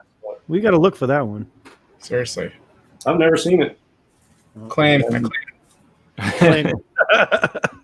Here's a pretty neat top-notch one. The Wizard. And I guess Cool he's stuff. talking. Oh, Shield is there. Okay, so Yep. Yeah. That's Shield and the Wizard band the bad guy. Yeah. this actually could be that issue, maybe, because there's a team up of them a couple months right before Marvel Mystery 9, which a lot of people say is the first team up ever. But there is one with them a couple months before that, and maybe that could be this. I can't remember. I always like the perspective on this, how they kind of force the large figure in the front, and then your eye just rolls down the cord of the bridge. I mean, it's pretty. I always like that.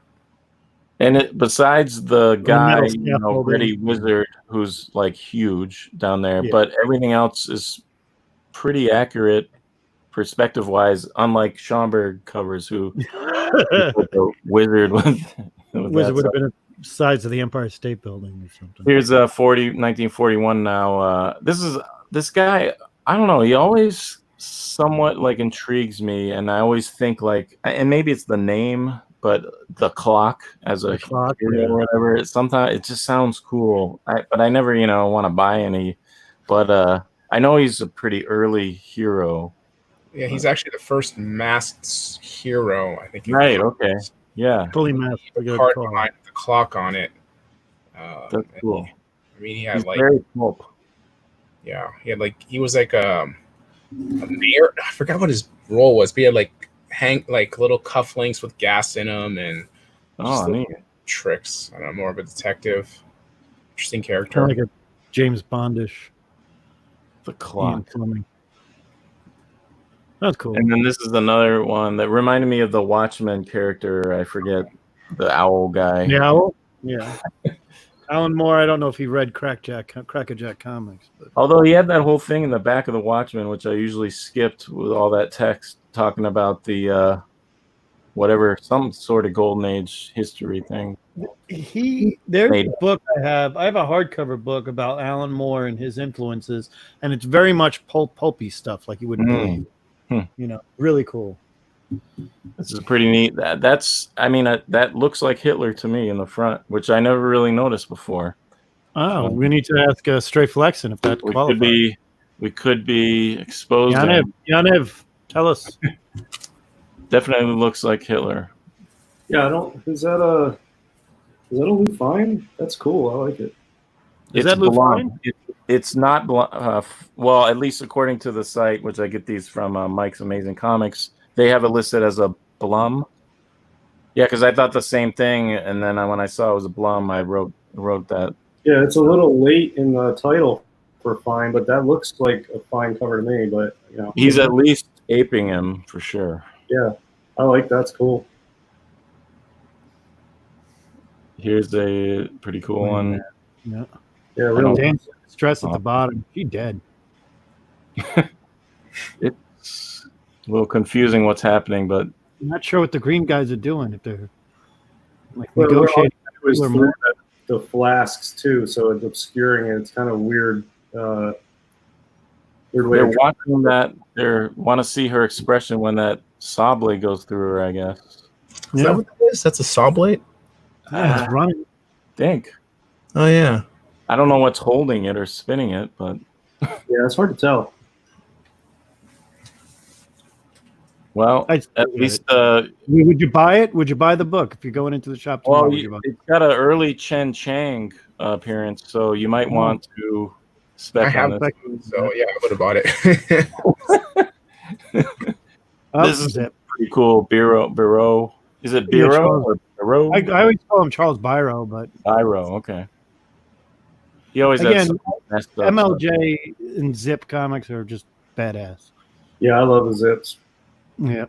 I'd love to see someone of EC caliber art take his ideas because stuff is Charles Biro isn't really anybody's favorite. They're kind of like he just did a lot, But his ideas are really out there. Yeah, phenomenal. Look at that crime. Look at that. He's getting burned. I don't feel like there's too many spit roast covers out there. Well, so you want like Jack Davis or Graham Ingles on this one, or He did some killer stuff for MLJ, and he also did some really good stuff for Lev Gleason, like the horror stuff, like Silver Streak and some of the Daredevil. I gotta read up on that guy. I guess Paul has a video on him. The whole crime doesn't pay. I think he's I mean that's how he was paying his bills. That he was just cranking out crime covers all the time. But then he has these masterpieces in MLJ and like Silver Streak stuff and the early Boy comic stuff. I mean, he's got some killer pieces. So I think he's just grinding out his paycheck doing all those crime stuff. But he has masterpieces that you can tell. But then again, I think he had somebody doing some of the art for him too. So I don't know. It's hard to tell with him, but a lot of stuff on Facebook. We have 4 watchers on Facebook. That's great. And I see the Immortal Biggie Shack joined us. Hey, Biggie. It'd be cool to get a top 10 hero list somewhere. See what we think of that. Here's Batman supporting the war. Guru, check out the who that's message. You still have your 9.4? I know it's sold. Oh, it did sell? What, 14? Nice. Yeah, it sold right away. Jesus. Yeah. I thought, I don't know. I think this is fine. I'm not sure. That could be fine. That's the hit he was doing hit then. Looks good. It's a little late in the title for a fine. It's a great cover, whoever did it. Oh, my good glasses. Statue of Liberty cover on that. This looks like him too. That's the Statue of Liberty cover, national cover. I've seen this book. Whose booth was I in? Teddy from Superworld had a beautiful copy of this book, and I think he was only asking like $700-800, and I passed on it, but I probably regret that one. This is an interesting one. I mean, this photo is a little crappy, but to me, it looks as if they're showing Japanese guys with the Nazi armband, which is interesting. Yeah.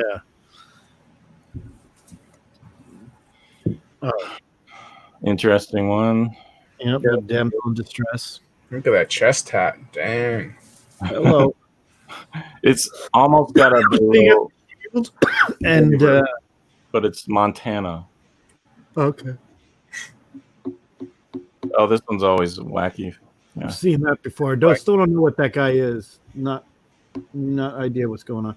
Well, he's got some kind of helmet to stop him from breathing, from him to help him breathing, but she's out there in the open.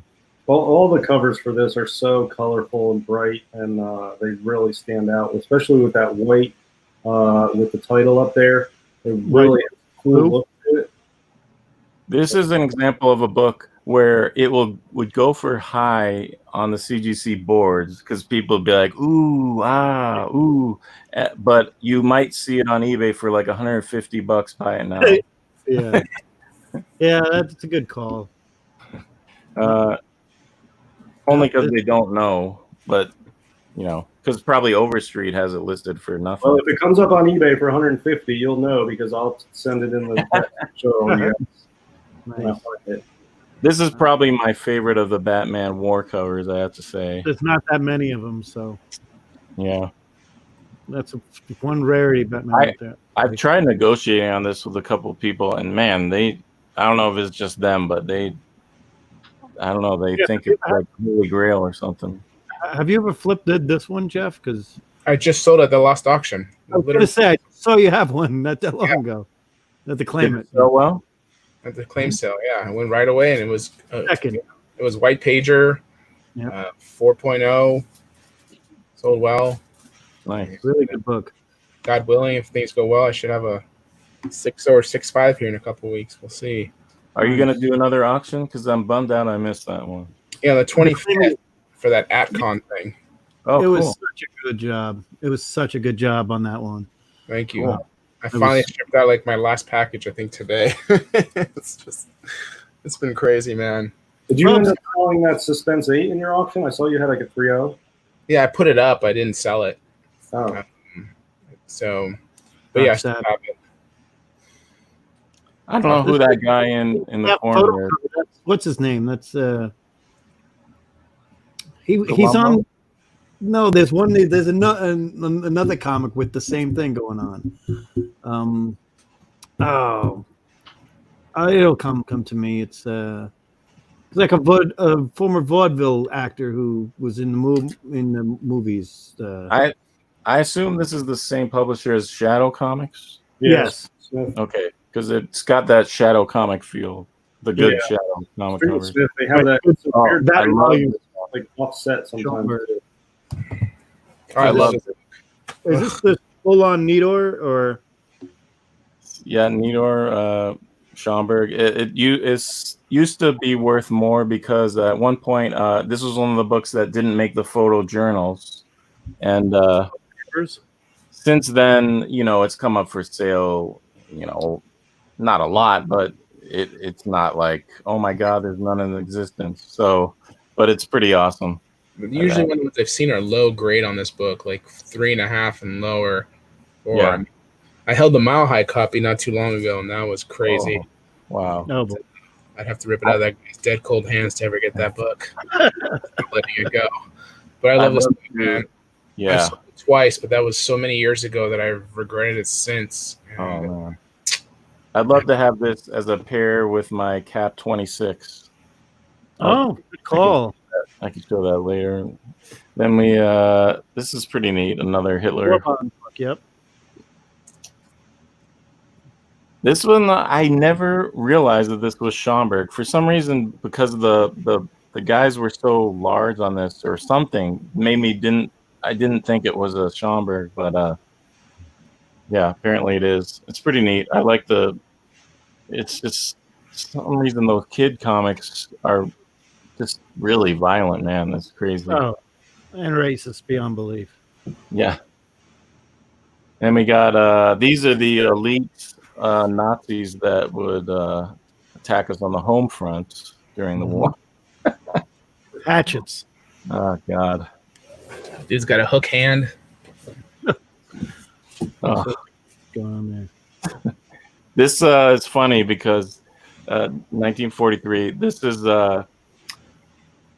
after this, Archie is super prominent, or the Shield is just completely gone on the covers. So it's kind of like the Shield is like, well, you're the champ now, buddy. I'm done, and the book just pretty much became Archie's book. Yeah, that was what's that? 41. Yeah, and Okay. it used to be lots of awesome war covers. When I used to think maybe of collecting all the like Axis war covers, which like not possible anymore. But one of the ones that like made me think that early on was like, oh crap, a great war cover is the first appearance of Archie. Not getting that one. Pap 22. Yeah. Yeah. Bub's Comic has a question here. Should I get a reproduction cover, but otherwise complete copy of one of my 1K Grails? We assume Golden Age. How much would you spend? It really kind of depends on what the book is for me. I wouldn't do it. I wouldn't. I don't like repo Make cover. your own. It depends on what it is. I mean, if it's a early superhero, let's say Sensation 1 or something, yeah, I would consider it for that. I mean, but I you would could make your own though. Like, I wouldn't spend more than $20-$30. So you're basically buying a coverless copy, right? So just whether you should buy a coverless book or not. So you can get a repo anytime. So it's just a coverless copy of your Grail. Yeah, it's going to depend what it is, man. That's the number one Oh, he's thing. saying, should he get a coverless? I'll tell you, if it's like a book like an ASM 1, the interior is very historical and important in and of itself. But if it's like a pre-code horror book, it's pretty much worthless without the cover. So if the interior has important stuff, that's why it's your Grail, then it's maybe worth getting because you can get a decent price on it. But if it's just a cover collecting thing like my books, I would always pass on a coverless book because my books are covers. That's it. I mean, sometimes it's in there, but that's the same way. As a former parts man, which I don't recommend anyone doing because it kind of sucks, but I would say there's some reasons to get a coverless. Like if you get it cheap, and you know that the centerfold could go for money, or one of the first wraps could go for money. Sometimes those, like if it's a Cap 1 interior or something, you could always get some money back from it if it's at a certain point. And then, and maybe you could find a cover someday. Who knows? But I wouldn't wait on it. But also, I mean, for me, I didn't want to get any. I would buy covers, but I wouldn't buy coverless first. But I did buy the Marvel 1 coverless. That was a good buy. The turn around that was, well, one was I used to see it regularly, and then it kind of just disappeared for a couple of years. So I started to get like, oh god. And then I kept seeing really low grade Marvel ones go for like $30K and more, even without like a back cover or something. So I was like, oh god, I should just get a coverless. And I like the first page too. So I like looking at the first page. That I think helps as well. Yeah, that's got what I'm saying though. The interior is very historical, but in and of itself too. So. I guess really that was a good buy. If you would help you scratch an itch, I think it was a good buy. Yeah. I think if it helps you scratch your itch, like I wouldn't get into it for more than you could sell it for. I wouldn't overpay for it emotionally. But sometimes that's the only way you can get your grail. So if that's the only way you can get your grail, then go ahead and get it. Just know don't overpay for it. Be able to sell it when you need to in case you get a chance to get your grail. And don't expect to marry it to a cover because that's just near impossible. Don't play that game. If you have the cover, you're more likely to marry an interior, but vice versa. I mean, good luck, man. Mm-hmm. And don't hesitate to ask them to get it graded first because, some cover lists can come back like trimmed or married and all this. Or restapled and all sorts of fun. And also, don't be surprised if you get massive competition for it because, like, when you're searching, say you have everything you need for a cap 1 except a centerfold, and you're in the book for I don't know, maybe you only spent $10,000 because you pieced it together or whatever you bought a long time ago, and all you need is a centerfold now, and it turns into a $20K book. Some of those people will pay what they just up to what the book is going to get them profit for once they complete it and sell it. So it's not necessarily worth, it's just what it's worth to them. But that can really suck if you go up against one of those. I thought this book reminded me of the war, kind of that feeling of the 50s war books. I think this is the same company that was doing the Dickie Dares too. I don't know. There was a War Victory sounds familiar because there was.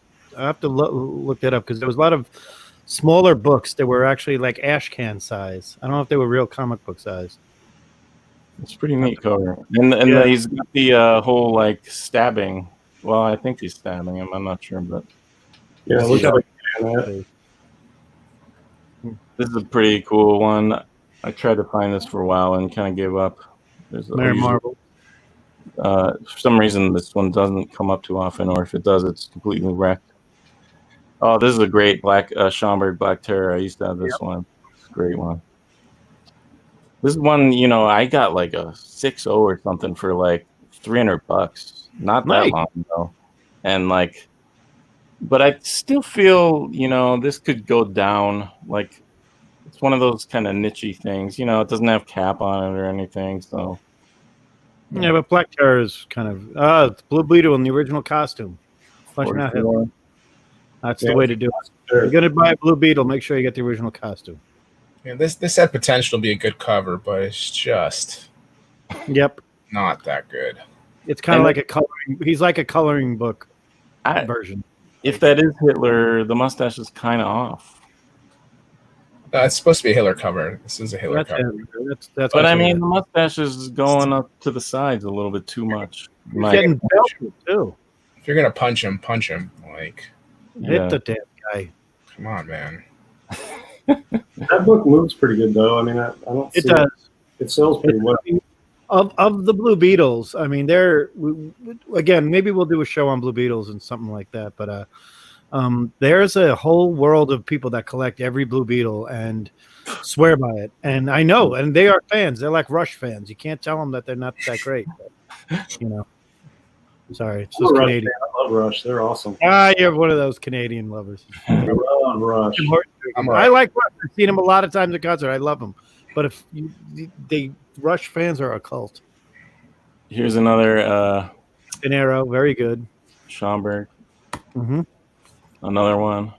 This is there's kind of a lot of people who like to have the Captain America motorcycle covers. There's only like 6 or 7 of them. Right. Is this? Are we 43 or 44?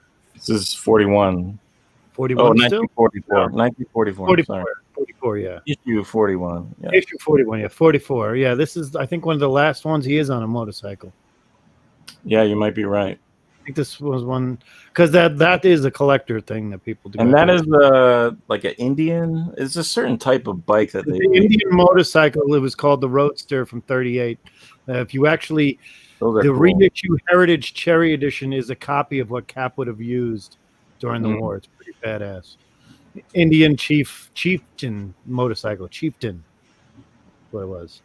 Schomburg was in full. Full on. Look at that. That's awesome. I always feel like the eyes on that Nazi officer are colored in. Every time I see one, I feel like a kid colored in the eyes. But they're all like that. They're just, it's like black. It looks like it's colored in with a ballpoint pen. And the first time I saw it, I was like, oh man, too bad some kid drew in on the eyes. And then they're all like that. So I think it's just the guy has colored in eyes on the cover. Oh, that's funny. That's funny. Rocket gun. Eyes are, he's wearing glasses. They're just like dark all the way through. And I feel like I thought a kid drew in them when I first saw one of these. He punched the eyeballs out from the back of his head. Yeah. It's out of frame though. Man, I'm going to put that on my list if that's the case. PC. All right. PCH.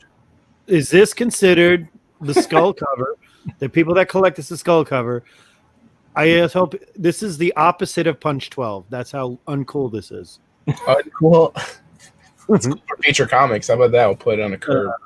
There's a couple skull covers that sell pretty well that are not in the horror books. And this is one of them. There's a Smash Comics that has skull and crossbones on it and the little kid and the characters around it.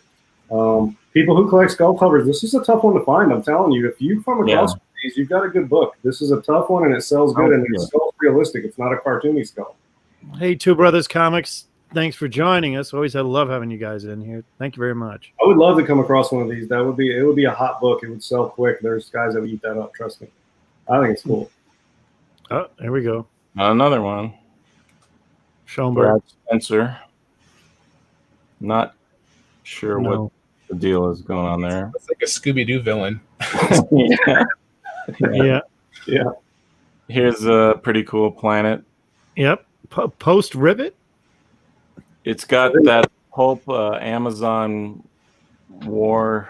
There's like a pretty famous pulp cover with like the Amazon ladies in like a line and they're attacking, and it's got that feeling of a little bit on the right. Planet Stories. Okay, I'll look that up.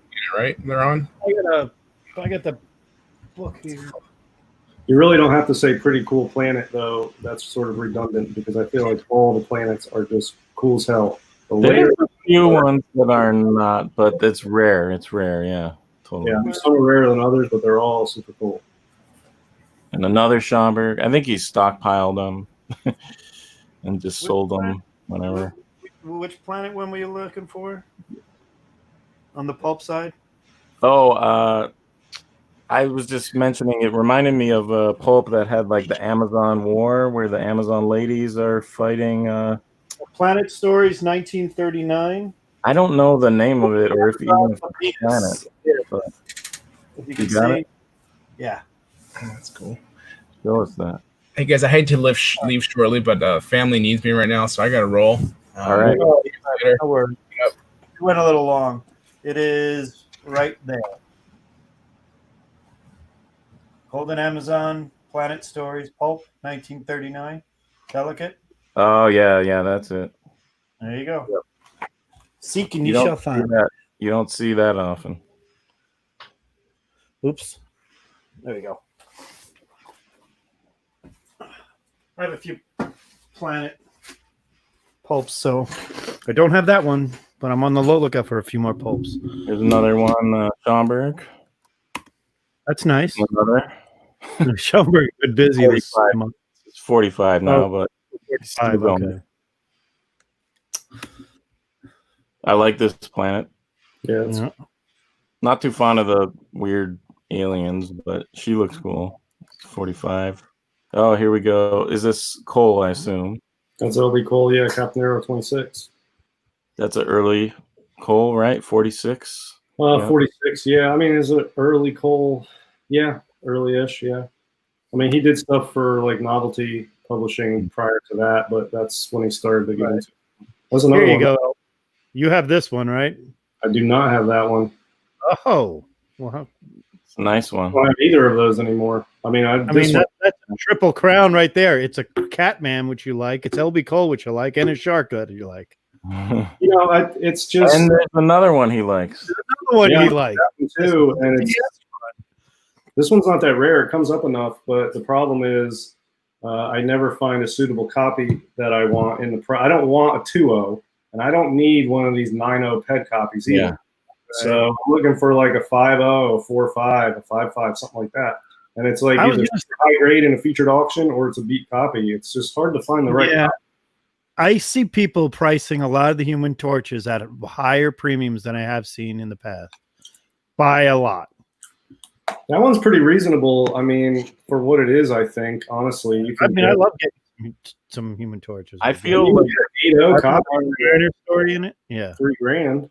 I think that's one where if you get a honest auction, you could get it at a reasonable price. Yeah, but I mean, all the ones that come up are like 9.0s. Like there's a Big Apple copy of eBay, which is beautiful, and I almost bought it, but it has a rusty staple. But it's like 8 white pages with a rusty staple, and it's the Aurora copy, I think, or Big Apple copy or something. Nice copy, but a rusty staple, and it's got rust bleed, and it's like, man, too bad. Yeah. This one, is this considered an elephant cover, JD? That's the octopus. That's an octopus. Yeah, but look at that. I think it's half elephant, half octopus arm there. Okay. Well, maybe. I don't know. Put it on my. I'll take a look. I don't think that's Senorita Rita, though. The bubble. She's definitely got a short skirt on there, I have to say. Yeah, so it's almost Senorita Rita. It's like it's like an early Senorita Rita before she gets into the fight comics, right around 1946, 47. So Bubs Comics must love this one. Oh, here's a great one. One of the early Catwoman covers. It's pretty cool. Saw one of those just sell. Yeah. Saw one of these just sell too. Black Canary first appearance, I assume. Right? I think it is because every time I see it, it goes for a ton of money, and I never know why. It went for way more than I expected, but yeah, it's big. Yeah. You don't see it too. I don't feel like I see it very often. Jungle. Yep. Gonna start seeing a lot of those. Marvel Girl. Mystery. What's that? Photo Phantom. I'm not sure if that's Who's the girl? Who's the girl? Yeah, I'm not sure if she's anyone in particular. It's a pretty neat torch, I have to say. She's borrowing some girl's dress. Yeah. You know, Black Hawk. I think this is. I thought I put this in here because I was like, well, yeah, racist, and then I think that's a major character in that series because I saw him. Black Hawk is a big time character now because they're gonna do something with him eventually. What is this? Are they gonna have this guy? I don't think they can go back and do all that stuff. There she is, Phantom Lady, listed most as a overrated woman there is. Is it a baker? Yeah, I don't know. They'll say it is. By looking at the hair, I would say yes. It's a cool hand. I'd say that hand is pretty awesome. Here's the planet. Another neat. I like the skeleton hand. I love the skeleton hand gun. Yep, this is a pretty popular one of the Planet series. I've seen a few. I think we picked up one at C2. I think my buddy Lewis picked up one of these at Baltimore. I think it's a pretty good deal. Up Schomburg, Zella. Sorry, I don't know if this is or not. Yeah, Airbrush Wonder Comic, 1946, 47. What's it say at the bottom? Signed at Schomburg because that signature down at the bottom looks bigger than Zila. Well, he Yeah. probably wrote Schomburg, but that's him. Okay. Yeah, that would be him. Only a couple that aren't him, and they're Graham Ingles, and I think there's 2 or 3 Graham. Yeah. Here's Hap's sidekick. I forget her name. That's pretty weird. That's a neat cover. I like the kind of detail on the gesturing of the guy who's fallen is pretty good. Pretty nice art.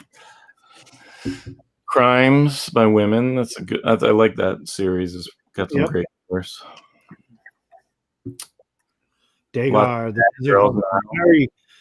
These are picking up. This is a Fox Publishing, so again, most of them are shit paper. And a lot of them had one staple. So, is Dagar the girl or it's the Desert Hawk, the guy in the back? But it's always girls. That guy girls. in the background is the main character. You'll see him on every one. Yeah, he's so unfeatured. Oh god! Like he's on a camel in one, and then there's just 2 girls going at it again. It's he's just some passerby. Yeah. That's pretty nice. It didn't say Baker or anyone, but I thought it was pretty good. That's a nice job. Famous Crimes. Oh, look at the off the shoulder strap. Oof. Yep. Yeah, that's pretty risque. Definitely risque for that. Sing, you rotten stoolie, sing. Sun Girl. I like this one. That's pretty cool. Never seen it before. Jack the Ripper, right? The course of Dr. Sakoti? I don't know. I don't know what this is, but I Ripper feel like stuff. that's a Classics Illustrated reprint or something. That's a good call. Yeah. With all the I never saw that before. I like the skull on his dagger there. It's pretty neat. Nice. Oh, that's a good one. That's Baker for sure. That's a good one. Good Planet. This is pretty popular. This is a very common planet that sells a lot. It's moved around a lot, and it's also been cover swiped a few times. So nice. Rule of the Jungle Goddess, one of my favorite. Also, Jembo, if he's still here, that's his favorite is Rula. Fox Publishing. I just saw Bondage, Rula 20. Reverse Bondage. Yep, and she's and there she is, and I just saw a Rula 20 on an 8.0 old label on eBay. Very interested. Did she first appear in Rula 1? No, she was in Jungle or something. Yeah. No, she was in a Fox pub. She was in Fox's All Top. Her first one. She was in All Top. There's Number some- 1. I grab a few extra of these number 1s. Although, someone Not told her me, first appearance, though. She was around for a while. Yeah. Someone, I think it was Night Tiger, was talking to me, a comment on one of my videos or something, and he mentioned that in the 60s, there was a stigma against number 1 issues, and I had never thought of that before. But he was saying how some people, weren't as keen to buy a number 1 as they would, because we were talking about, I think, like when Marvel got the license to print more books per month, how some of the titles went to number 1s and some didn't. So I don't know. I thought that was interesting. I wonder if Sun Girl is public domain now. But have you ever heard that? A stigma against number 1s? I never heard one. No.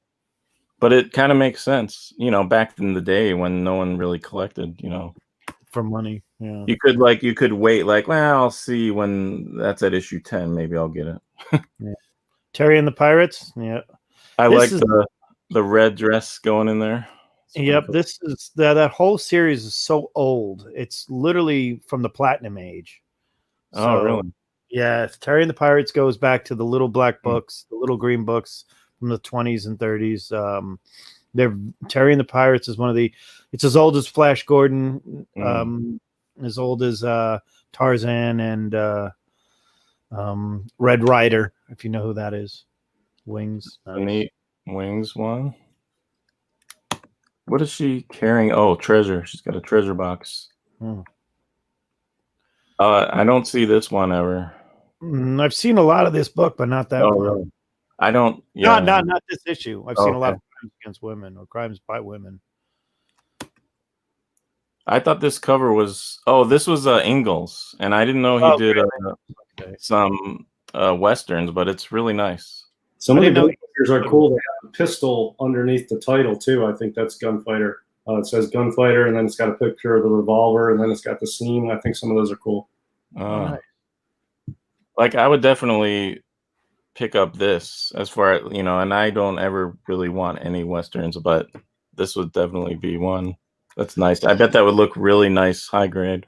Yeah. Bub, just to let you know, Bubs, there's quite a few pulps with jetpacks in it. Yeah. Amazing Stories has a few, and that's an expensive one. Yeah.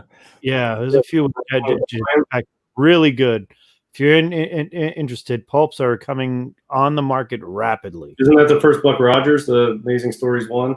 Yep. The Jetpack and the Lion. Is it one? I don't know if it's the first one, but it's damn expensive. Yeah. This is Jack Kirby's cover. He's on this. That's him. That's Jack himself. That's the king. Well, that should sell pretty good compared to the Stan Lee photo covers sell pretty good. And too bad CGC wasn't around, but I bet somewhere there's probably a signed cover of this somewhere. He wouldn't have signed the cover. He would only sign the inside. Oh. I went into this before, and when I talked about original art, I remember in the late 90s, nobody signed the cover of a book. Yeah. Nobody did. Even if you asked John Buscema, he said, I'll sign the inside. Because that's what you didn't want him to sign the cover. I mean, nowadays that's so common. They make covers for signatures now. I mean, think about it.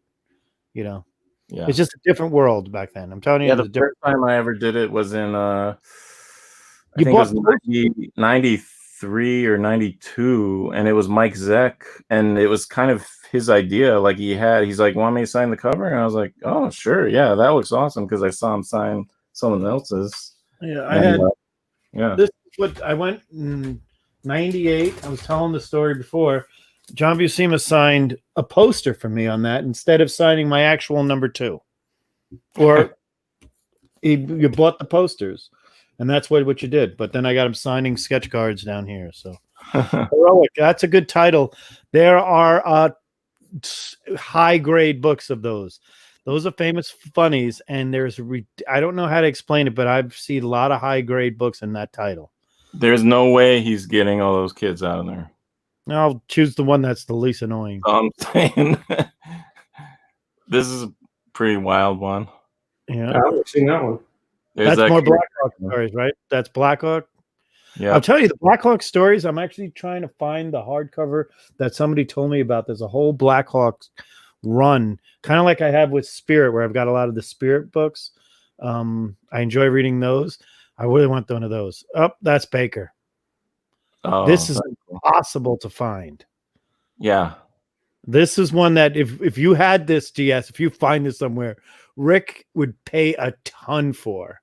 This is on his ultimate lists. Well, the way I find it is if some thrift seller or somebody cleaning out a house finds it and puts it on eBay for $50, I will definitely. Because it is a book that he's been asking me if I've seen it anywhere, and I said I've never seen it in person. I'm not even sure it was Baker. He insists it is. I've never seen any description on it, or I've ever seen it in person. I've never seen it. Period. Paired with Superman 1. No, it's kind of like the hooker cover that he got. Oh yeah, totally. Here's another planet. Pretty neat. Yep. I always thought the chick on this looks very fit. Yeah. Yeah, totally. Yeah. More than usual. Like she's rugged, man. You don't want to mess with her. Yeah. Never going to be a damsel in distress. No. This one sure is. She's about to get the old. It's a kind of a innuendo-ish cover there. Yeah. Chained by your diamonds. Yeah. Right around the neck. I never seen this. This is kind of cool looking. All those. Seen a lot of Black Cats. Yeah. This is the the character herself. So yeah, I haven't seen that one either. Mona Lisa's. Check Rich from Bedrock City has the whole Black Cat run. It's a Cole, right? Yes, it is. Very highly sought after one and kind of the goofiest in the Blue Bolt run.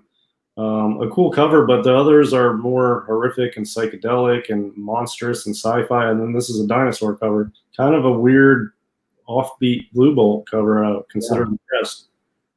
And it's very like in perspective, like everything. There's no like designy awesomeness. Yeah, it's very realistic for as realistic as a dinosaur fighting people can be. As a red dinosaur could be, right? Yeah. Devil Dinosaur. It's a prototype, you know. Crimes by Women, a good, great one. You know, she's the evil one bunch. She's in charge. No, Diary Secrets. That title gets real popular, and that's definitely a Baker Hare. I think he did all of those. Oh, Sabu. Sabu. I only put this in there because quick story. In the early 90s or mid 90s, my friend was like, dude, you're coming with me tonight because we're going to watch wrestling. And I was like, what?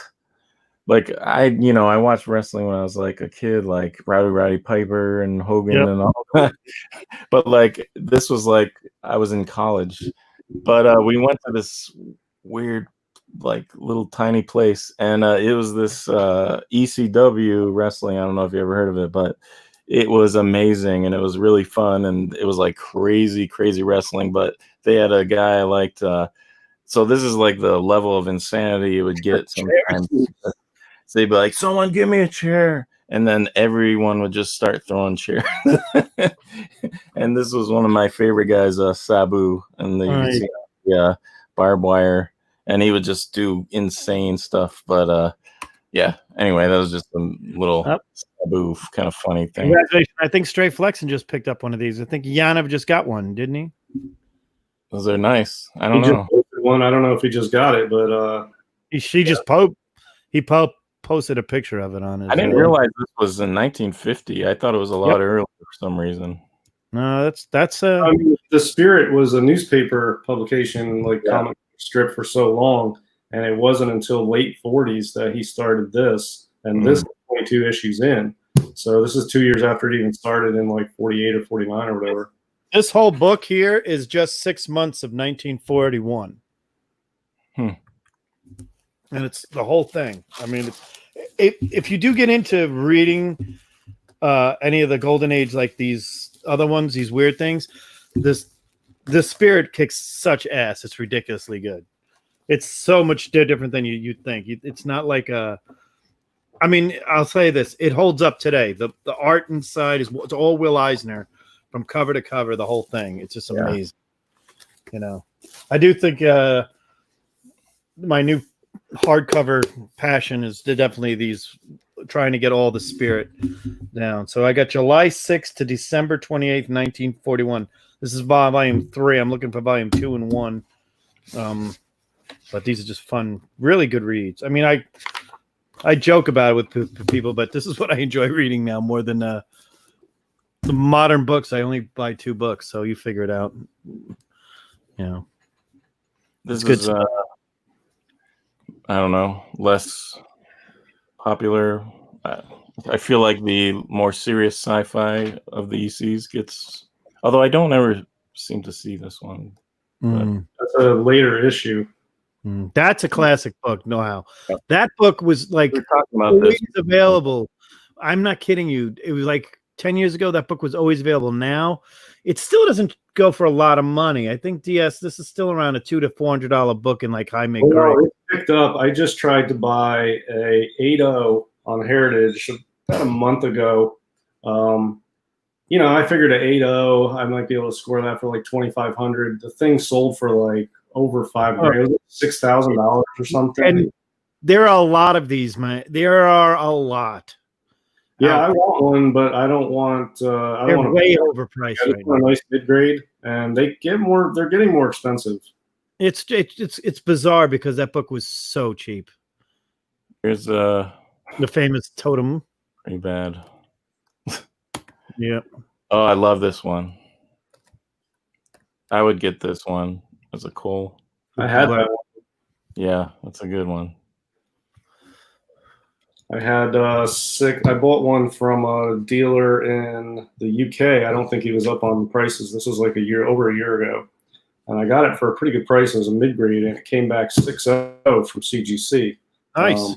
Score. Yeah, and I sold it because it was, it was peaked. I sold it for like, I don't know, 6 times what I paid for it. So I couldn't turn that down. But man, it's a cool book, yeah. But see, that's the Blue Bolt, the same title as the one with the dinosaur. They're completely different. They're not even close. I don't know if this is anything good, but Girl in the Test Tube. Right? I think that's the first issue of the title. Well, it goes from there to Vampire, right? Is that 21 or 22? 21, 22? 22. All right. That's the second issue of the title. And it might be the first issue. I can't remember, but I had a copy of this.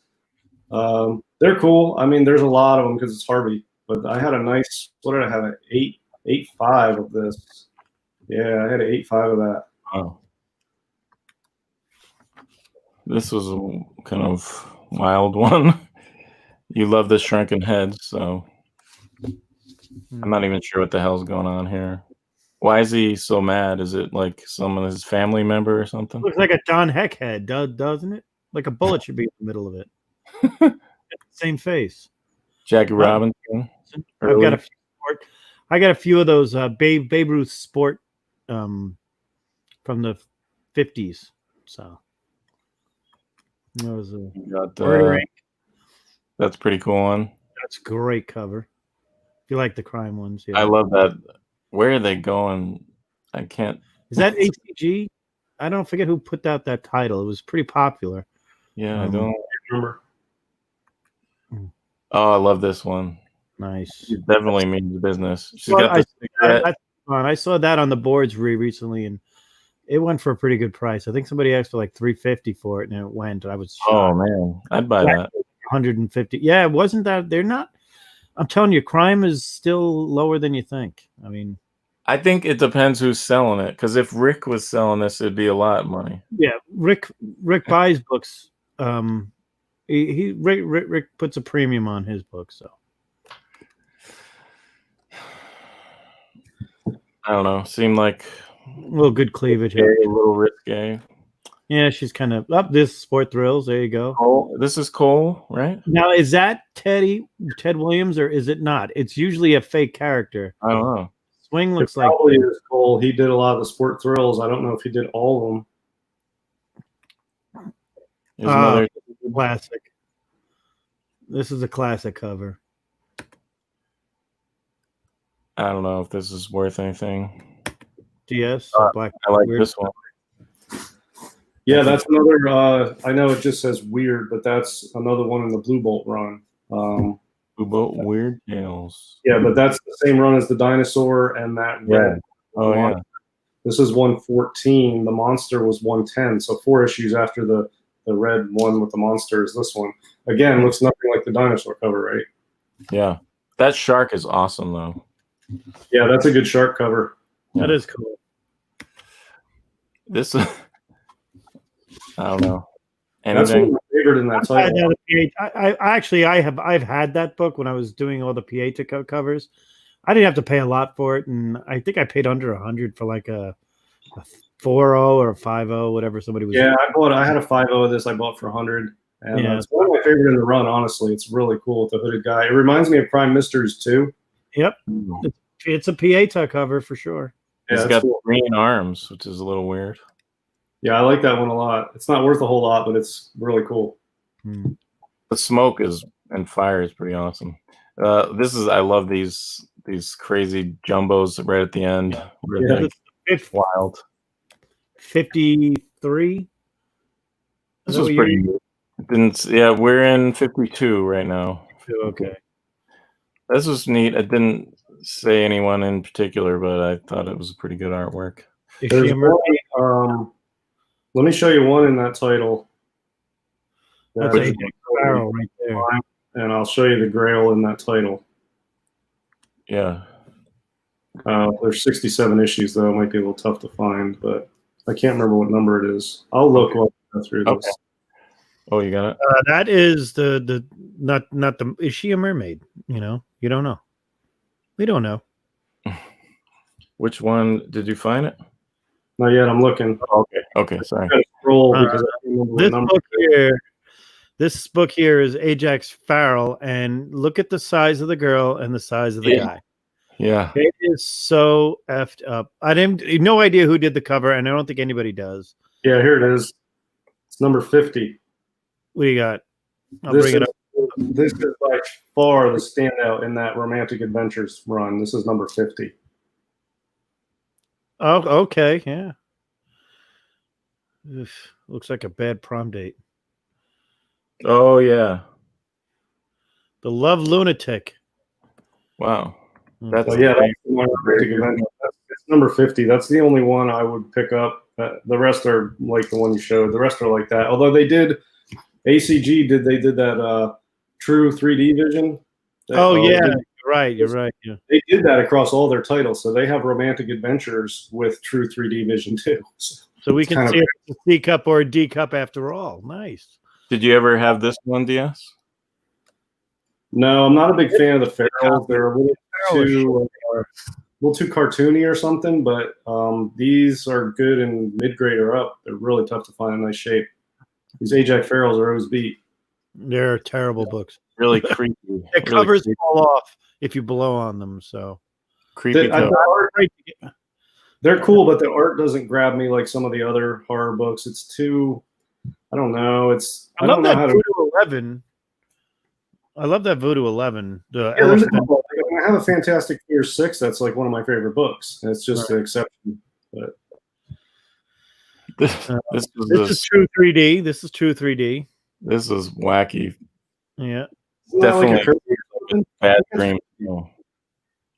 Kirby did work on this title. Yeah, I believe that's a Kirby cover.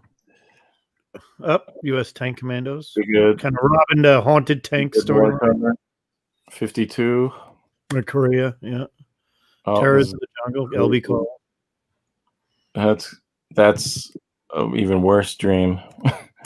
Mm-hmm. Oh, that's a good.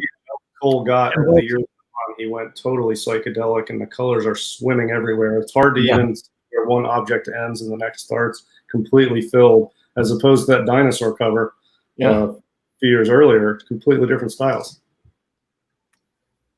Tim Holt. Is this worth anything? I don't know. Well, the guy in the red mask, there's something about it's like a rob of another character. So there is a Tim Holt on my list if you want to see. Is it number 11? No, it's number 17. Okay. It's a Frazetta. Oh yeah. Classic with that's the famous horse, the horse hair. Yeah, the horse mane. Yep. It's just a classic Ghost Rider cover, Frazetta cover. I just think with the black cover and the Ghost Rider. And by the way, do you know who the guy is with his? That's Frazetta himself with his neck. Right. That's Frazetta getting branded. The guy with number 17. This is a really cool Frazetta cover. I'll pick that up at some point. I like how he drew himself on it, getting strangled. He did that with a lot of stuff.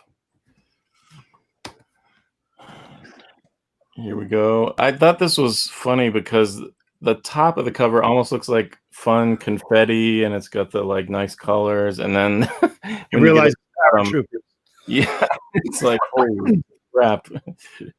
Yeah, I'm picking up War Books, but I'm sticking to Atlas pretty much.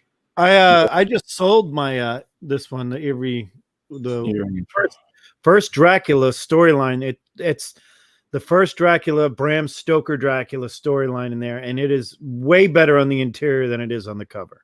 The artwork in the interior is amazing, and I got a nice offer from mine. Guy wanted it. He talked about mine for a while, and I think you guys remember I didn't pay a lot for it. I paid under $100 for it, and I was able to sell for $4. Nice. So it was a great book. I mean, it's just they're around. They're not that rare. Look at that artwork. I love it. Nice. I'm gonna have to get some angles because he's nuts. Yeah, really good. I like this one. That's a nice Atlas right there. Now that's a tough tie. Now that's a particular one. The Vampire's Coffin. There's it almost reminds me of the guy with the half vampire, half not vampire.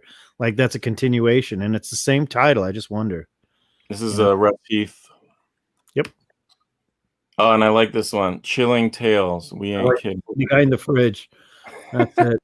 When we say these are chilling tales, we ain't kidding. Yeah, I almost bought. There was like a 7.0 of this or something, and it wasn't that expensive, and I almost bought it. And I don't regret not buying it, but man, it was in 7.0. This was a nice copy of this book. So eerie. Yeah. Love the Out of Night series because for some reason there's always a skeleton out of nowhere. Makes he's either driving a boat, driving a car. Yeah. It's what he is. It's just the skeleton's always behind the wheel or something. So. And that they're talking too is kind of funny. Yeah. I love this planet cover. That's Late Planet. Really? That could be 1953. I'm trying to think who that would be because Maurice Whitman. who do you think? Maurice Whitman. Yep, Mo Whitman. That's what I was thinking. It's great. He did such great stuff. Oh, I've seen this. Ken Bald. I've never even heard of this, so I just threw it up here. But It's just another. It's a continuation of the like other ACG titles out of nowhere. True Love. Mm-hmm. They're picking up. I'm not kidding you. The romance are picking up. We do see. I just none of us just collected them. Oh, I like this cover. It's great. Bertha gets buried. Big Bertha. Oh, this is a good one. Shocker. This one's pretty popular. There, that's my favorite faucet right there. Yep. It's great. Time 7. That's a totally classic, great book. Great job, DS. In the Sodi. Are you still on the hunt, DS, for one? Yeah, but I want a nice copy. I don't need an 8.0, but I want like I'll go 4.5 to like 6.5. There's a 4.5 on eBay, but the guy won't come down. I don't want to pay what he's asking or close to it.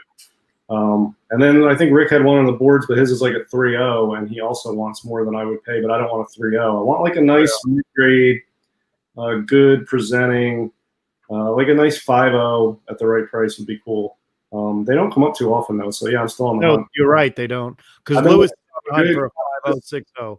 Yeah, I started really looking for a copy. I still haven't found a good one. Yeah. Frazetta. Or it might be wood. I don't know. Frazetta. No, this is wood. Wally Wood. Walter Wood. But it's great. Yeah. Witch's Tales. Tales. There's not many in the Witch's Tale title that are popular, like 25 with the bell, and there's a few others. This one I kind of think is underrated for a skull cover. What do you think, DS? It's pretty good. Again, though, it's a Harvey, so there's tons of them out there. So Right. price doesn't move much. But if you can find a nice copy on any of these Harveys, the colors are so bright and cool to hold in hand. So yeah, that's a cool one. Mm-hmm. Baffling. 1954. This one's pretty A title that is on fire in the pre-code horror world.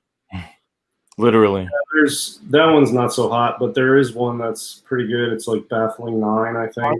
With the swamp monster with the Pieta cover. Maybe it's Baffling 7. 7. Very popular title right now. I like this cover. It's pretty cool. Is it underwater, right? You're looking jumping out for a plane, not sure. And the pictures don't do it justice. That's what I'm saying. If you find a nice copy of this, the colors are so striking because the blues and the purples and the greens, they really jump out at you. And this in like an 8.0 or a 7.5 would be a really awesome book to own. What a great concept. I mean, that's a big undertaking for an artist. I'm going to draw it from the perspective of a worm's eye view from in the bottom of the pond. Yeah. There you go. Be a lot of work. I don't know. Okay. Erie, you got to look at Erie's history. They had some really good artists, and then they had some really phone-in covers. This is a headlight cover, by the way. Oh, yeah. It's like on several covers. It's getting popular, though. The title's pretty popular now, so I don't know. That girl is on several covers of Erie. They just use the same girl. Here's one right here. This is a great cover. Very classic right there. Yep, there she is again. But Erie had Wally Wood do some early stuff on those. Oh yeah, they're really good. You know, this Nightmare, the Green Lady. That's a classic. Aren't they saying this is Baker? Yeah, that's Baker. That is Baker. Cool. That's a known Baker. You know, I'll give you a good story. One of my best flips. I bought a copy on eBay, a raw copy for $349. It was nice, and this was at the peak of this book. Was red hot, like at the beginning of last year. I bought a raw copy on eBay for like $349, and I sent it in, and it came back 7.5. Oh, so, yeah, it was like the second or third highest graded. There was an 8.5 and an 8 and my 7.5. I sold it for $3,200. Yeah, that was one of the flips. Yeah, that was awesome, and I sold it right at the peak. Is that a grand slam? That was a grand slam. Were you pressing and cleaning then too, or? No, I sent it to CCS. That was in the batch of books where they tore the covers off 3, but that one survived. Right. Okay. And I'll tell you, I'll tell you the day I bought it was when Comic Tom and Golden Age Guru did a video about hot books for that week. Right after that video is when it popped up on eBay, and I bought it. So I bought it right after they posted that video. So if you find that video, that's the day I bought it. Oh man, nice. I've never seen this. Oof. Adventures. It's like going to your in-laws. That's cool. I mean, Ditko did work on that. Might be a Ditko cover. The next book, I saw its preview. Love this one. I showed this. This is a Baker, 100% Baker, badass bitch. Flat out, great title, great book. I've seen this book a couple of times come up, and everybody, and this is one of those Rick favorite. It's one of his favorites of the whole thing. She's just a mean, straight up. Is she? I can't read what she's saying, but is that her thought bubbles? Yeah, it's her. Yeah, she's like, I'm gonna play this guy. She's just sitting there. I mean, look at her. She's just badass.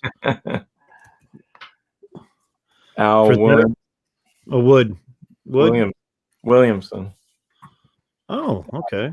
Yeah, he did a lot of those. I have that right here. Here you go. I was gonna say, if I was collecting elephants, this would be one of the last. There it is.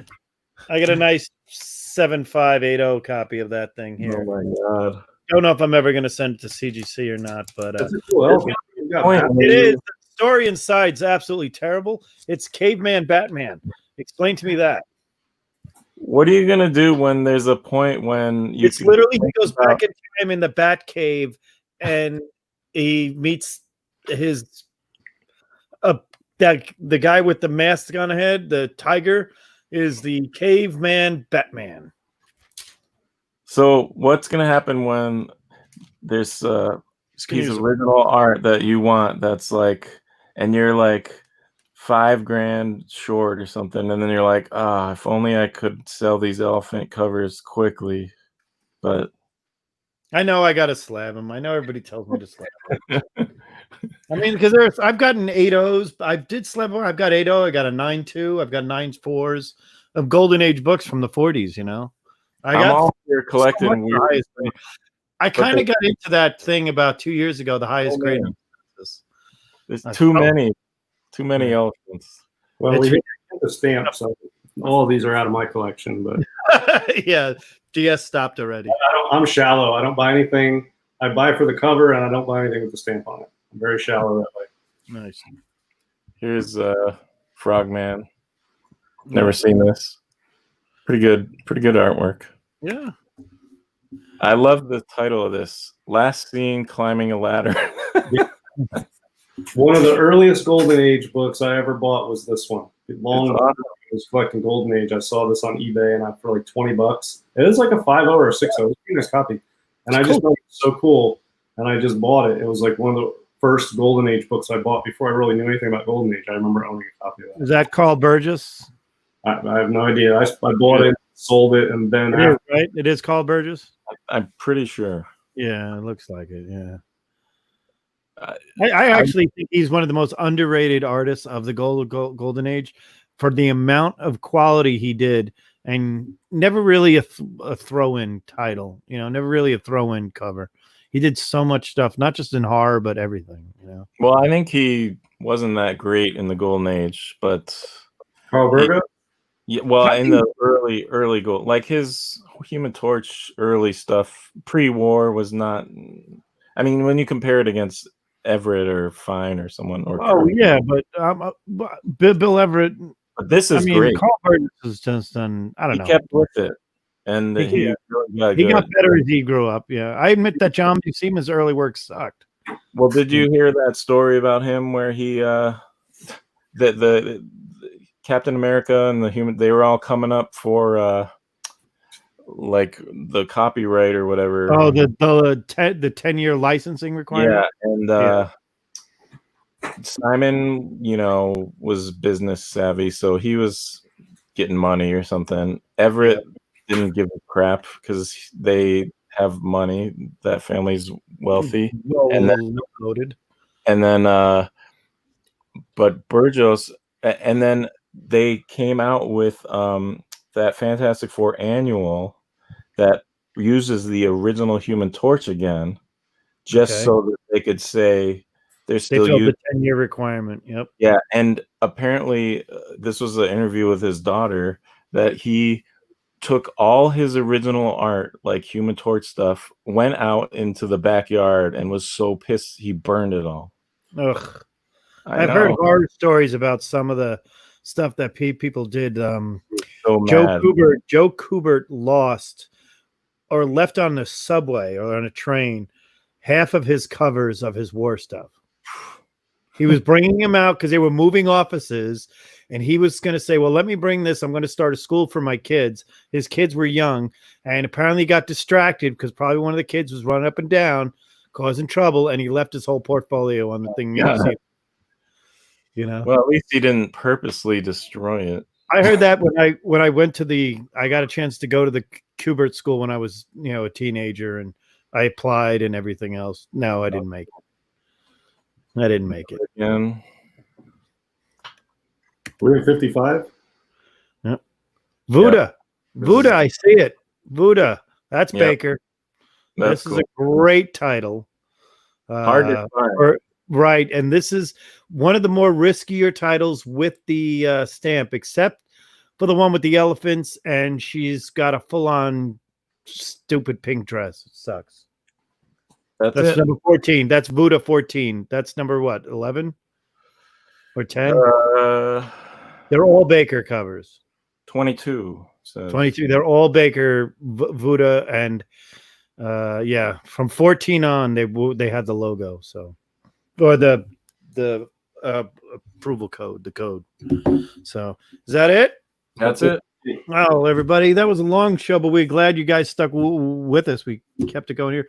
Immortal Biggie Shack, thanks a lot for all your comments in here. Bubs Comics, thanks a lot for keeping us correct. Thank you guys all being here. Thanks for being a friend. Have a good one here. We're about to say goodbye. Don't forget, catch that train.